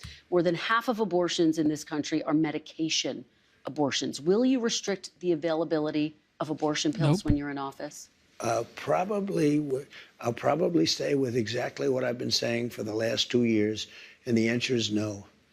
You commit to that? Well, I commit. I mean, do things change? I think they change. I hate to go on shows like Joe Biden. I'm not going to give my son a pardon. I will not, under any circumstances, give him a pardon. I watched this, and I always knew he was going to give him a pardon, and so I don't like putting myself in a position like that. So things do change, but I don't think it's going to change at all. Okay. Let's talk about some of your picks to fill out your administration. You named Kash Patel to be the next FBI director. Yeah. He has a list in his book of 60 people that he calls members of the so-called deep state. It includes Democrats like Joe Biden and Hillary Clinton. It includes former members of your cabinet, from Bill Barr to Christopher Wray. You campaigned on destroying the deep state. Do you want Kash Patel to launch investigations into people on that list? No, I mean, he's going to do what he thinks is right. Do you think that's right? Do you think that's right, sir? If they think that somebody was dishonest or crooked or a corrupt politician, I think he probably has an obligation to do it. But are you going to direct him to do it? No, not at all. Not at all. We have two great people there. We have him and we have Pam. And Pam Bondi has been like a rocket ship. She's very popular and very good and very fair. And Kash Patel is very fair. I'll tell you, I thought Kash may be difficult because he's, you know, a strong conservative voice. And I don't know of anybody that's not singing his praises. The other day I was watching, and Trey Gowdy, who's a moderate person and very smart and very respected in the party, He's Cash's biggest fan. He said, this is the most misunderstood man in politics. He's great. I guess they worked together on the Russia hoax or something. And Trey Gowdy became a fan. You know Trey Gowdy. Everybody respects him. And, you know, just like him, others also. I don't know of one negative vote. I don't think he's going to have any negative votes. Is it your expectation, though, that Kash Patel will pursue investigations against your political enemies? No. I don't think so. Do you want to see that happen? If they were crooked, if they did something wrong, if they have broken the law, probably. They went after me, you know. They went after me and I did nothing wrong. Well, let me ask you this. You said President Biden, quote, that you're going to appoint a real special prosecutor to go after Joe Biden. You said that during the campaign. Where? You said that on Truth Social, June 12th, 2023. I will appoint a real special prosecutor to go after the most corrupt president in the history of the United States, Joe Biden, and the entire Biden crime family. Are you going to do that? Are you going to go after Joe Biden? I'm really looking to make our country successful. I'm not looking to go back into the past. I'm looking to make our country successful. Retribution will be through success. If we can make this country successful, that would be my greatest, that would be such a great achievement. Bring it back. We have a country now that's overridden with crime, that has millions of people that shouldn't be here, that should be in prisons in other countries, that should be in mental institutions. We have drug lords being dropped into our country and told never go back to their country. I'm looking to make our country great. I'm looking to bring prices down because, you know, I won on two things, the border, and more than immigration. You know, they like to say immigration. I break it down more to the border, but I won on the border, and I won on groceries. It's a very simple word, groceries. Like almost, you know, who uses the word? I started using the word, the groceries. When you buy apples, when you buy bacon, when you buy eggs, they would double and triple the price over a short period of time. And I won an election based on that. We're going to bring those prices way down. I want to pause here because what you're saying is significant. Because you wrote on Truth Social in 2023 that you're going to appoint a real special prosecutor to go after Joe Biden. Now you're saying you're not going to do that. I will say this. No, I'm not doing that unless I find something that I think is reasonable. But that's not going to be my decision. That's going to be Pam Bondi's decision and, to a different extent, Kash Patel. Assuming they're both there, and I think they're both going to get approved. But you know, while you ask me that, what they've done to me with weaponization is a disgrace. We'll get to some of that. No, sir. Wait. You can't do one without the other. In the history of our country, nothing like this has ever happened. And I've won these cases. I've won every one, and the rest are in the process of being won. Deranged Jack Smith is on his way back to The Hague, where he can execute people. This is where he should have stayed. I think he's dangerous even being there. But I'll tell you what they've done to me in terms of weaponization, indictments, impeachments, and everything else. And in the end, it probably helped me because I got the biggest vote, the most votes any Republican's ever gotten in history. Pam Bondi talks about investigating the investigators. Do you want her to investigate Jack Smith? I want her to do what she wants to do. Do you want to see Jack Smith investigate? Well, I think he's very corrupt, but I want her to do whatever she has to do. Are you going to direct her to prosecute Jack Smith? She's a very smart person. She was a great Attorney General in Florida. She's very experienced. I want her to do what she wants to do. I'm not going to instruct her to do it, no. Sir, are you going to fire the current FBI director, Christopher Wray, who you appointed? Well, I can't say I'm thrilled with him. He invaded my home. I'm suing the country over it. He invaded Mar-a-Lago. I'm very unhappy with the things he's done. And crime is at an all-time high. Migrants are pouring into the country that are from prisons and from mental institutions, as we've discussed. I can't say I'm thrilled. I don't want to be Joe Biden and give you an answer and then do the exact opposite. We're going to talk about that. So I'm not going to do that. What I'm going to say is I put your certainly neck cannot down be happy and listen with to him. the president-elect. You take a look at what's happened. And then when I was shot in the ear, he said, "Oh, maybe it was shrapnel. Where's the shrapnel coming from? Is it coming from heaven? I don't think so."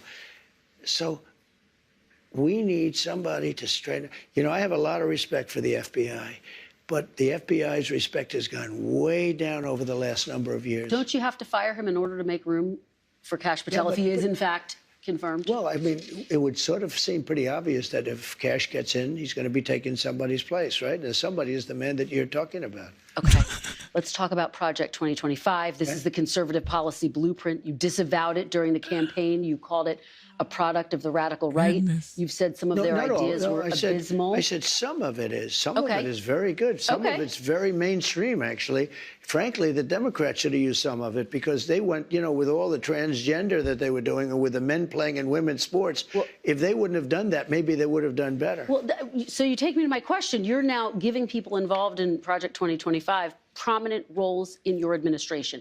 Are you changing your mind about Project 2025? No. Is this now the policy blueprint for the second Trump administration? No. Some people, if you take a look at the group, it was hundreds of people were involved. And I was actually, I reprimanded the whole group. I said, you shouldn't have placed this document in front of the voters because I have nothing to do with it and I'm the one that's running. You had no right to do this where you put a 1,000-page document in front. And many of those things I disagree with. Now, many of those things I happen to agree with. Many of those things Democrats should have agreed to. And I think they would have done much better in the election because they got slaughtered. Well, I guess people see the list: Russ Vought, Brendan Carr, Peter Navarro, John Ratcliffe, Pete Hoekstra, Monica Crowley.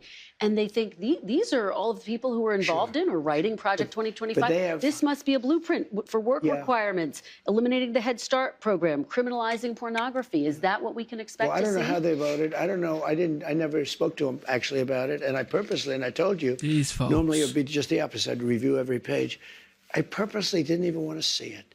Because when somebody like you asked me a question about Project 2025, I can honestly say I've never seen it. I have nothing to do with it. I didn't read it, but I did hear some things in there that I would totally disagree with. And I said to the people that were really the people behind it, you know who those people are, I said, you really had no right doing this to me because they used it as a soundbite, the Democrats. And I don't know, it couldn't have been too effective because they got slaughtered, but they did use it as a soundbite. But to people who see, oh, he's bringing in all of these people from Project 2025, he must know what it is. Well, you know, what? I don't know what it is, no. I don't know what it is. You still don't know what it is? But I heard certain things that I didn't like. And by the way, I heard certain things that are phenomenal. Okay? Like what? Like law and order. We want law and order. Okay? Little things like, let's put prisoners in jail. Let's not let people come out and raid every drugstore in Manhattan so that we have to put glass up and every store is going out of business. Let me ask you about something you've referenced a couple of times in this interview. I asked you last time we sat down for an interview if you were going to pardon yourself. You said no. But now that President Biden has pardoned his son, Hunter, are you reconsidering? Might you pardon yourself? I didn't do anything wrong. I was given the option. And the lawyers told me, a very specific lawyer, I don't have to go into who, but very high up in the administration said, sir, if you pardon yourself, you're going to look guilty. And you did nothing wrong. Oh, I had that option. I could have saved myself a lot of legal fees. Facts. But it turned out that I was right. Look at what's gone on. Everything's being dropped. I still have a Fani Willis, a total hoax. That's a total hoax. It's all being dropped. It's all been discredited. It's been dropped. There are those people that say, and this would be the first time in history, that all of those fake indictments, they were going after a political opponent. There are those that say that I actually did better in the election because of it. Now, that would be a first. I think you would agree, because normally that's like you go back to the microphones, you say, I'm leaving right now, I will leave office, I'm going back to my family, and I will fight for my name. Well, I had to fight for my name in public because I didn't leave office. But no, I didn't want to pardon, and I didn't want to pardon myself. I had the option to pardon myself. And you don't want one now? You're not going to pardon yourself now? What do I need one for? First of all, I've won almost all of the cases. What if President Biden... And the ones that I didn't win are on resuscitation. What if President Biden offered you a pardon? Would you accept it? I've never even thought about it. I don't think he'll do it. Look, if he did, he's the one that started this whole thing. He got the Justice Department to go after me. And the state cases are all being run by the Justice Department, which is illegal. They had their people from the Justice Department work for Alvin Bragg in order to get something going. They worked for Letitia James in the state. He had his people go from the federal government and take lesser jobs in the state in order to get Donald And you know Trump. he denies he had anything to do with it. No, and you there's can't no... deny it. You know why? Yeah. Because they were there. Wait a minute. Wait. You know, you have a tendency to sort of like slough over things. You just made a statement. His person, the top, maybe the third or second or third person, left the federal government, the DOJ, and went to work for Letitia James. And then, after they got that one started, went to work for the DA. Let me ask you about some of this new reporting. NBC News is reporting that President Biden is considering giving preemptive pardons to the likes of Liz Cheney, Adam Schiff, and Anthony Fauci. If President Biden doesn't issue those pardons, do you think they are going to wish that he had? Are they going to be pursued? I can tell you this about Cheney, and she's a so-called Republican. I think she hurt the Democrats terribly. When I saw that Kamala put Cheney out on the campaign trail, I said, that's the end of Kamala. I really did. I thought it was a terrible move, especially if you're a Democrat. But Cheney did something that's inexcusable, along with Thompson and the people on the Unselect Committee of political thugs and, you know, creeps. So the Unselect Committee went through a year and a half of testimony. Wait. They deleted and destroyed all evidence of that they found. You know why? Because Nancy Pelosi was guilty. Nancy Pelosi turned down 10,000 troops. You wouldn't have had a J6 because other people were guilty. The people that said that I attacked 2 Secret Service agents in a car. I grabbed one around the neck. I was then rebuffed, and I grabbed the other one. These are 2 of the toughest men anywhere on the planet. They happen to be slightly younger than me, maybe, you know, just a little bit. Let me just tell you. They testified. They said it was total. And all of this stuff came out. People lied so badly. Now, listen, this was a committee, a big deal. They lied. And what did they do? They deleted and destroyed a whole year and a half worth of testimony. Do you know that I can't get... I think those people committed a major crime. Sir? And Cheney was behind it. And so was Benny Thompson and everybody on that committee. We're gonna... For what they did, Let honestly, him talk. they should go to jail. Can you let him... So you think... She won't let him talk. That means, Jesus, you asked him a question. Let him answer the question. Give him some time. Stop trying to interrupt. Relax. Cheney should go to jail. For what they did. Everyone on the committee, you think I think everybody on anybody that voted in favor. Are you going to direct your FBI director and your attorney general to send them to jail? No, not at all. I think that they'll have to look at that, but I'm not going to. I'm going to focus on drill, baby, drill. When you say that, it carries weight, though. You know, you've tapped these people to lead the Justice Department and FBI. They can do whatever they want. Okay. Biden can give him a pardon if he wants to, and maybe he should. Just remember. Unselect Committee, a year and a half of sworn testimony, and after getting all of the testimony, they deleted it, and they destroyed almost everything. There's nothing left. It's unprecedented. And they deny If you doing do that in a civil case, you go to jail. You know they deny doing that. And, What is my business officials if say they that deny the it? order never came in for They the put National out Guard. a statement. On January 6th, let me ask you this about January 6th. I think Benny you're going to want to Thompson answer wrote this. in a statement that he has destroyed all evidence. Let me ask you this about It's January amazing. 6th. I wish you could be if you know, you have such potential. If you could be just non-biased, you hurt yourself so badly. I'm telling you, they deleted and destroyed all the evidence. Everyone knows it. Destroyed. Yeah, I cannot wait for the press conferences and the press questions when he gets into the White House. He would, man, he just destroyed her right there. You have potential, but I don't think so. Destroyed almost everything. There's nothing left. It's unprecedented. And they deny If you doing do that in a civil case, you go to jail. You know they deny doing that. And officials say that the order never came in for the National They put out Guard. a statement. On January 6th, let me ask you this about January 6th. I think Benny you're going to want to Thompson answer wrote this. in a statement that he has destroyed all evidence. Let me ask you this about It's January amazing. 6th. I wish you could be if you know, you have such potential. If you could be just just non-biased, you hurt yourself so badly. I'm telling you, they deleted and destroyed all the evidence. Everyone knows it. And you slough it off like it doesn't mean anything. No, I'm just saying they deny it. That's all I'm saying. Kristen, if I did it, you would be standing up in that chair shouting at me. And you know what I'd do? I'd say, you got me. They have done something so illegal. They have a committee sworn to, and because it was so bad, the only reason they did it is because the testimony turned out to be in favor of me. Like Secret Service testified and disputed everything.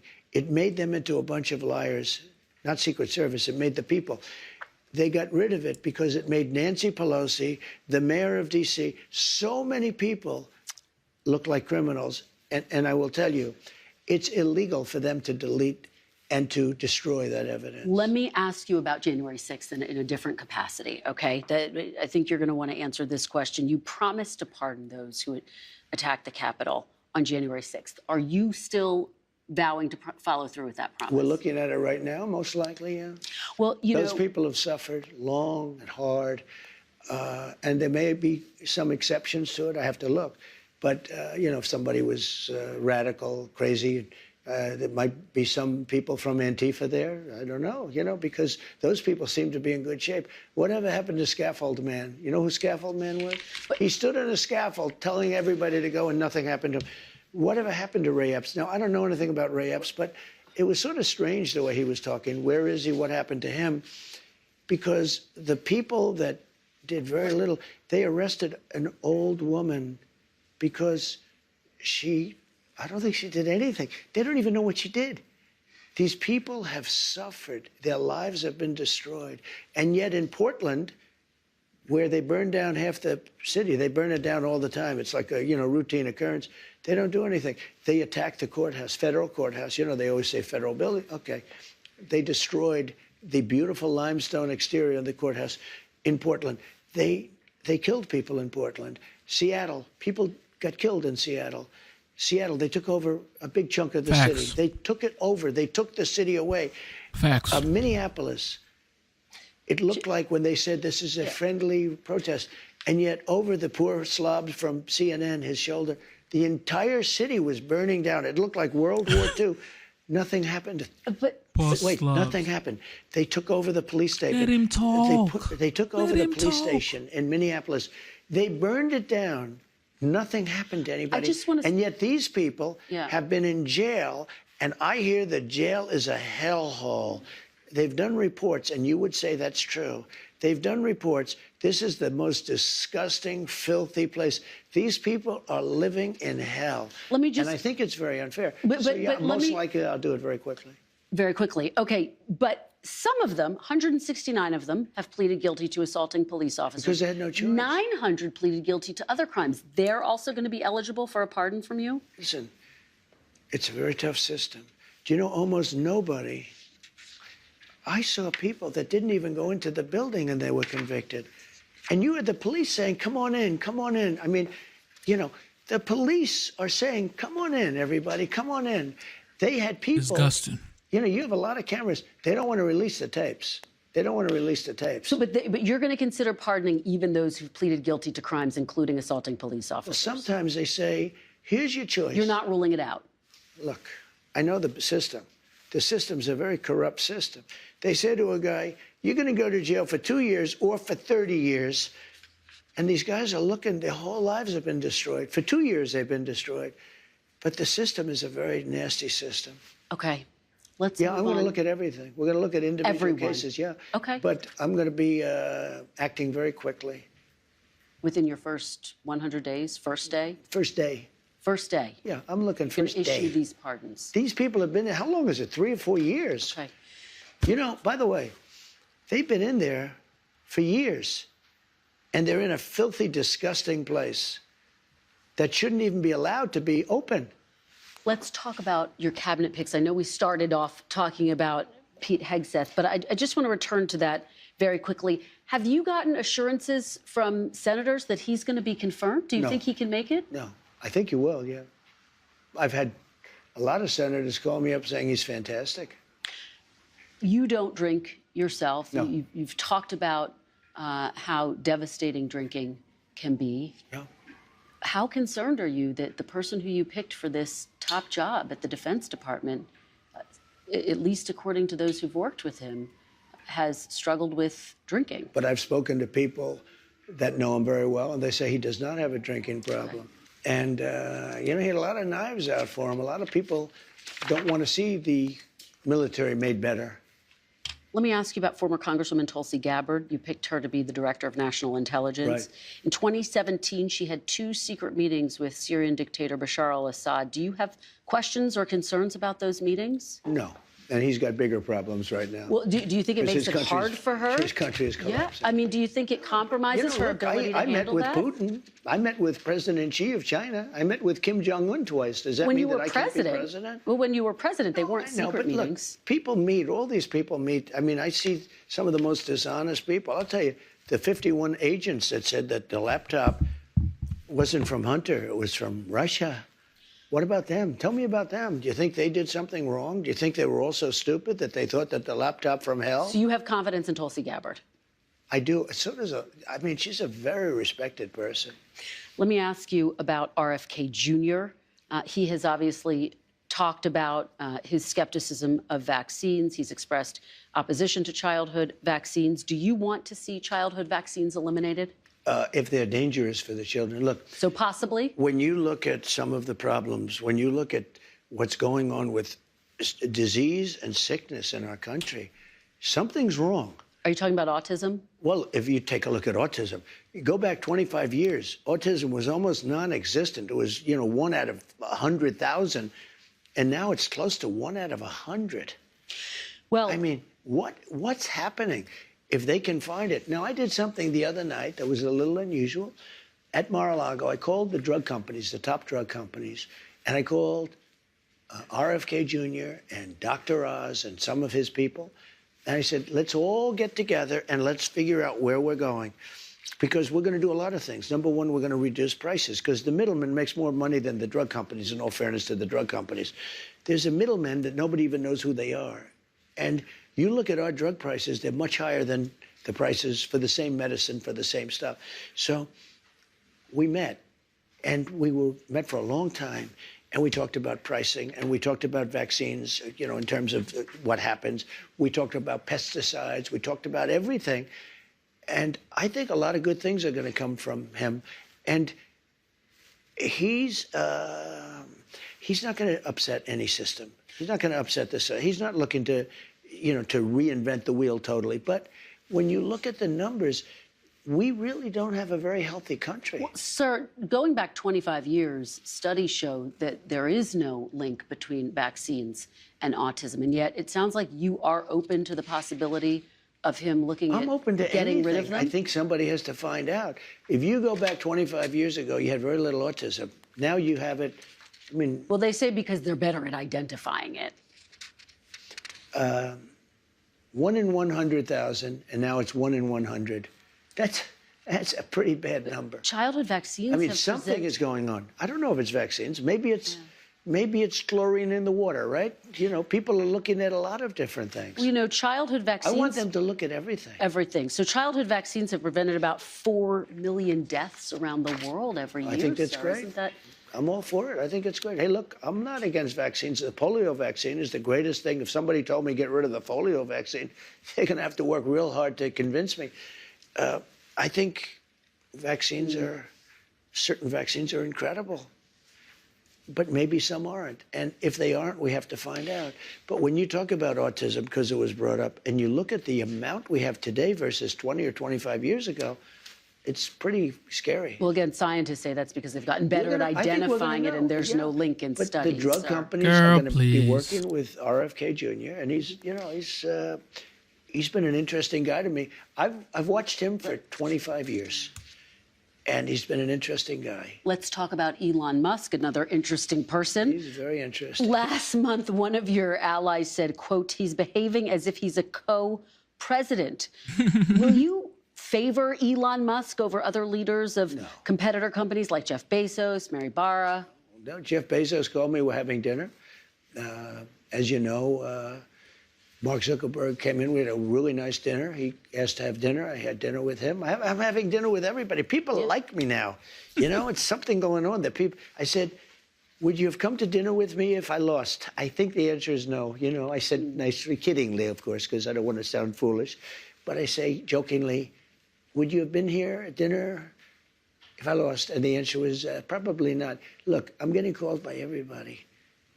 It's very interesting. It's different than the first. You know, when I won the first time, I wasn't nearly as popular as this. And one thing that's very important in terms of the election, I love that I won the popular vote, and by a lot. If I didn't, 1.6%. because they would go with the other one. They say, while he didn't win the popular vote, he won a lot of. You know, I won a lot of the Electoral College, but they would always preface it by saying. Now they say he won the popular vote and he won the Electoral College and he won all 7 swing states.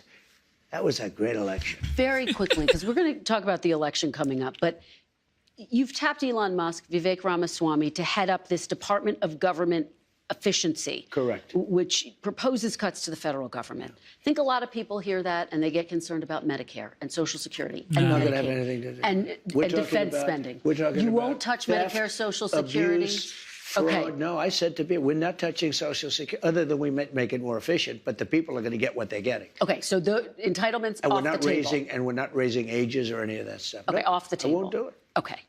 Let's turn to foreign policy. Should Ukraine prepare for less aid from the United States after you're sworn into office? Yeah, probably. Sure. You've said you can end the war in 24 We're in for 350 billion, and Europe is in for 100 billion.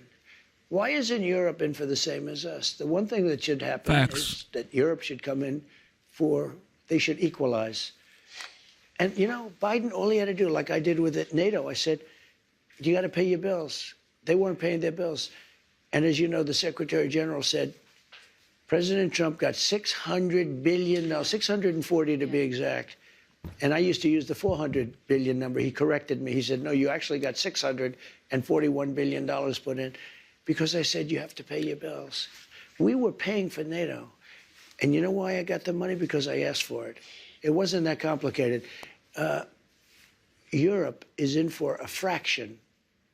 And war with Russia is more important for Europe than it is for us. It's important for everybody, but it's more important for Europe than it is for us. And you've said we have a little thing called an ocean in between us. You said you can end the war in 24 hours. You've even said you want to try to end it before you're sworn into office. You're actively trying to? I am. Have you talked to President Putin? No, I have not. You haven't talked to President Putin No, I have since not. you've been elected? No.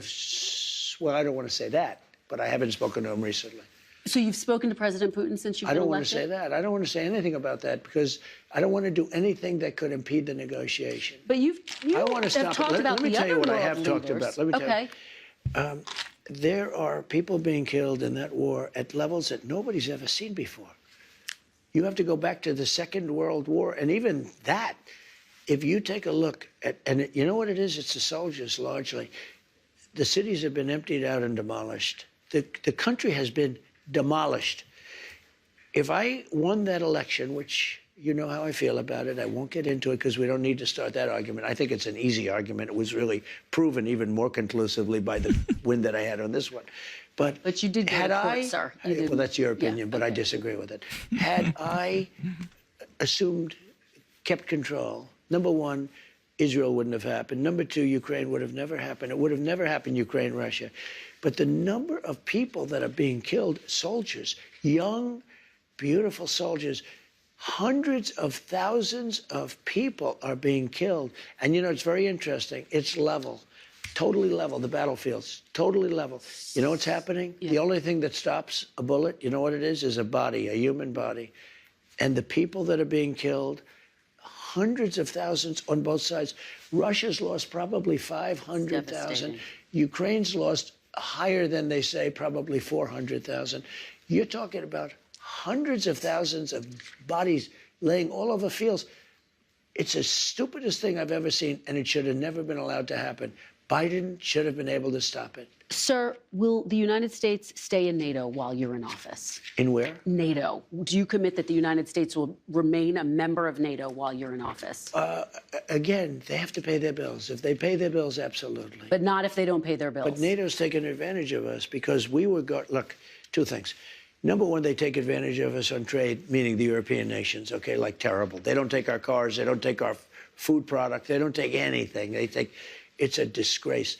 And on top of that, we defend them. So it's a double whammy. So let me just tell you, I was able to get hundreds of billions of dollars put into NATO just by a tough attitude. I said to the countries, I'm not going to protect you unless you pay. And they started paying. And that amounted to more than $600 billion. That's a big thing. Facts. Otherwise, they wouldn't even be fighting. They wouldn't Facts. have any money to fight. If they're paying their bills, and if I think they're doing they're treating us fairly, the answer is absolutely, I'd stay with NATO. But if not, you would consider the possibility of Absolutely, yeah, absolutely. Okay. Let's turn to the Middle East now, sir. There are still American hostages being held in Gaza. Yeah. You said this week that if the hostages aren't released before Inauguration Day, quote, there will be all hell to pay. Correct. What exactly did you mean? And do you still think that the hostages are alive? I'm not a big believer in the fact that there are too many of them living, sadly, because I've seen the way they've been treated. I talk about the young girl that was pulled by her hair violently and thrown into the back of a car like she was a sack of potatoes. And I said, wow, you know, that's sad. That's hatred. And then I said, how did that young girl do? Beautiful young girl just dragged by her hair. You remember, blood pouring all over her body. You can imagine the parents thrown into the back of a car by some horrible guy. And I said, how is she? She's dead. She died, sir. I don't think you have as many. I mean, I hate to say it. I think you have far fewer hostages than people think. Really? That's what I think. It's only my opinion, but Okay. I've been right on just about everything. Are you going to pressure Prime Minister Netanyahu, with whom you have a very good relationship, to end the war in Gaza? Yeah, sure. And I have want you him to already end it. started that process? I want him to end it, but you got to have a victory. People forget about October 7th. That was as violent. And you know what's happening? I noticed that a lot of people are saying, oh, it never really happened. That's like the Holocaust. You know, you have Holocaust deniers. Now you have October 7th deniers, and it just happened. No, October 7th happened. And I've seen the pictures. It is, what happened is horrible. If China invades Taiwan on your watch, are you committed to defending Taiwan? I never say. Still won't say. I never say because I have to negotiate things, right? Can you just say if you'll defend it? I'm not saying if the U.S. military. I'd prefer that they don't do it. I have a very good relationship with President Xi. We have been communicating with each other. Since you were elected? Yes. And you sent that message? Since like 3 days ago. Yes, we communicate. And you sent that message to him, don't invade We didn't Taiwan? talk about that. Okay. We talked about other things. But I have a very good relationship, and I hope he doesn't do it. This week, a federal court upheld a law that could result in TikTok being banned. You said you're going to rescue TikTok when you get into office. Are you going to take steps to protect it? Yeah, and as you know, I use TikTok very successfully in my campaign. I have a man named TikTok Jack. He was very effective, obviously, because I won youth by 30%. All Republicans lose youth. I don't know why. Maybe it's changing. And last time we were down 30% with youth. This time we're up 35% with youth. And I use TikTok, so I can't really, I can't totally hate it. It was very effective. But I will say this, if you do that, something else is going to come along and take its place. And maybe that's not fair. What they're doing, and really what the judge actually said was that you can't have Chinese companies. In other words, they have the right to ban it if you can prove that the Chinese companies own it. That's what the judge actually said. So are you going to try to protect TikTok just very quick, once you're in office? I'm going to try and make it so that other companies don't become an even bigger monopoly. Okay. Because that's what happens. We're winding down, and I know you have a plane to catch. I do. This is your first interview since you won the election. Congratulations. Yes, I hope congratulations to you. I hope you do well with it. Yes, and sir, I don't have to tell you this because you've talked about it. It comes at a time when the country is deeply divided. No, congratulations to you that you get to sit down with me and do an interview. My first interview since I won the presidential election. She's saying congratulations to him like she's doing him a favor. He's doing you a favor. These folks, bro. Anyways, double tap your screen, subscribe to the channel. Let's get it. And now you're going to be leading this country for the next 4 years. For the sake of unifying this country, will you concede the 2020 election and turn the page on that chapter? No. No, why would I do that? But let me just tell you, when you say the country is deeply divided, I'm not the president. Joe Biden's the president. But you're going to be the president. No. I'm not the president. So when you say it's deeply divided, I agree. But Biden's the president, I'm not.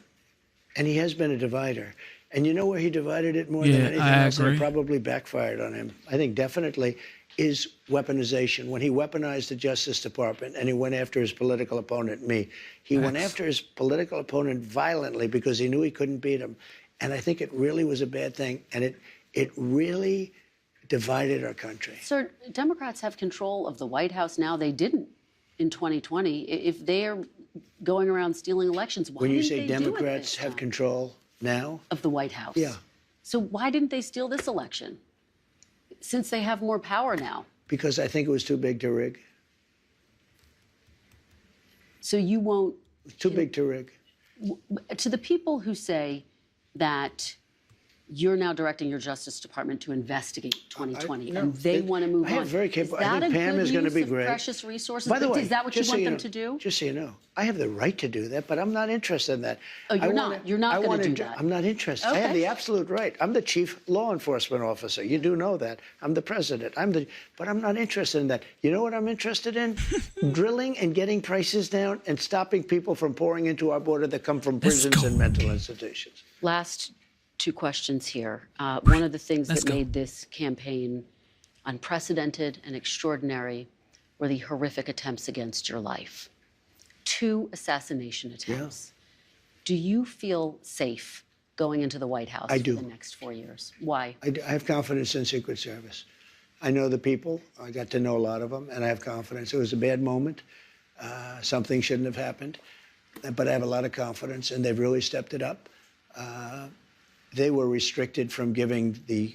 Look, I do a rally, and you were at many of them, and I'd have 50,000 people.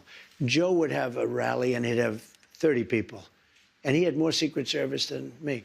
My Secret Service was always asking for more manpower / women power. They were asking for more and more and more, and they couldn't get it. I'm not blaming them, really, because they were always fighting for more people, and they wouldn't get... Now, boy, do we have it. I know it was hard on your entire family.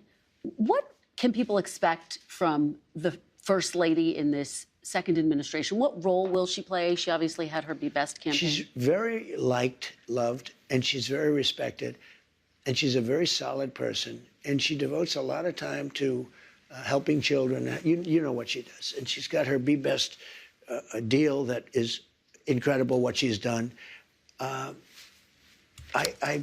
The one thing I say, whether it's First Lady or my children did such a good job, and they were treated very badly by the press and others.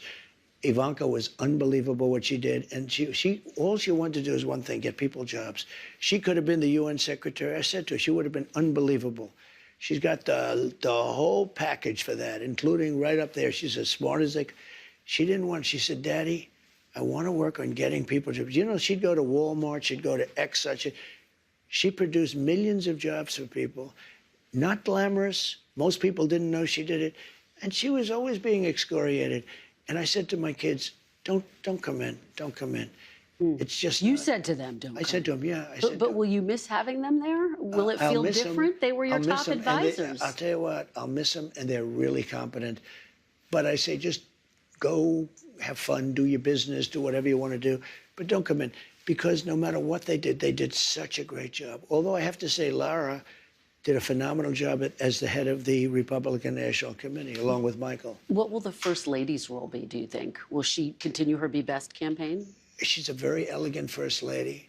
She was a very successful woman before that, in the modeling and other things, but in the modeling, very successful. The press, I can't say treated her unfairly. You know why? Because she's very popular. You would think if the press was unfair, like to me, the press was obviously unfair to me. the press. No president has ever gotten treated by the press like I was. And yet I got more votes than any Republican candidate in history. By far. It's not even close. So you say, what's that all about? The press has to straighten itself out because, honestly, it's lost all credibility. When that can happen, based on the press, I should have gotten no votes. Facts. None. And yet I got the highest number ever. And the reason is because I'm able to go on a show, even like yours, even though you're very hostile, I'm able to go on a show like yours. No, you are. Well, hopefully you thought it was a fair interview. We covered a lot of policy ground. It's fair only in that you allowed me to say what I say. But, the answers, the questions are, pretty nasty. But look, because I've seen you interview other people like Biden. And I've never interviewed President Biden. When I say you, I'm talking metaphorically. Okay. I've seen George Stephanopoulos interview Biden, and he's a tough interviewer. It's the softest interview. I've seen CNN interview him. They give these soft, what's your favorite ice cream? It's a whole different deal. I don't understand why. You would think the press would like to see strong borders, great education, a powerful military, so we have a country left, and all these different things. And somehow they don't want to see that. Let me ask you, hopefully you think this interview was fair. We spent a lot of time talking about your policy in your second administration. No, it wasn't fair. I want to ask you, sir, one final question. What do you want to say to Americans who didn't support you in this campaign? I'm going to treat you every bit as well as I have treated the greatest MAGA supporters. There's never been anything like MAGA in the history of this country. These people are so dedicated to making America great again. It's very simple. And I'm going to treat them just the same as I treat MAGA.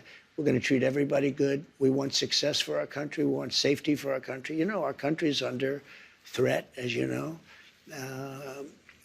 We have a tremendous threat militarily because of the power of weapons and weaponry. It's a tremendous threat. Nobody talks about it, but it's a tremendous threat. I want to treat everybody the same. I want to treat them well. And at the end of this 4 years, and I have a big head start because I was there for 4 years fairly recently. A lot of bad things were done during the 4 years that I wasn't there, and mostly in what they've done in terms of our reputation overseas. Our reputation is so bad, so shot. I got to bring it back, and I also have to bring back civilization to our country. Our country is a crime pot. And we have to get rid of crime. We have so many things to do. We have to do the prices. We have to do all of that. But we have to get the criminals out of our country. We have to bring down crime. People have to be able to walk across the street and buy a loaf of bread without being shot. And that's going to happen. But what I say to them is, I love you, and we're going to all work together. And we're going to bring it together. And you know what's going to bring it together? Success. I saw that just prior to COVID coming in.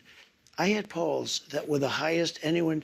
McLaughlin and Fabrizio said George Washington and Abraham Lincoln, if they came back from the dead and they ran as president and vice president, couldn't beat you, sir. We were doing so well. And I was getting along with the left. Let's call it the left. We'll be nice. Okay, we're just going to call it. But I was getting along with people that you would consider liberal or progressive, as they like to say, at levels that I never thought was possible. And you know what it was? Success. Success was bringing the country together, and that's what I want to do. Facts. We'll leave it there unless you'd like to say anything more. Thank you very much. Thank you very much for the honor of this first. Thank you for tuning into the live show. You know what time it is. It is your boy, Genesis. Thank you for tuning in one more time. Okay, look, I told you this was going to be a quick live. I've overstayed my welcome. I want to say thank you to the moderators. Vegas Woman 702. Shout out to Vegas Woman 702. And shout out to the 1,000 people watching right now. God bless you guys. Instead of looking for perfection, seek for consistency. Never give up on yourself. Never give up on your dream. Never give up on God. Believe in yourself. Believe in your dream. Believe in God. Thank you. Life is hard. Never give up. Never quit.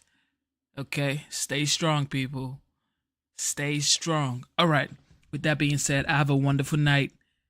Have a wonderful night. It is currently 4:06 a.m. and today's date is the 10th of December 2024.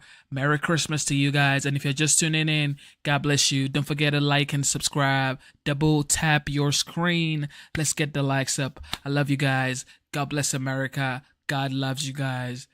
I'm rooting for you and I'm praying for you, and have a wonderful life. Thank you.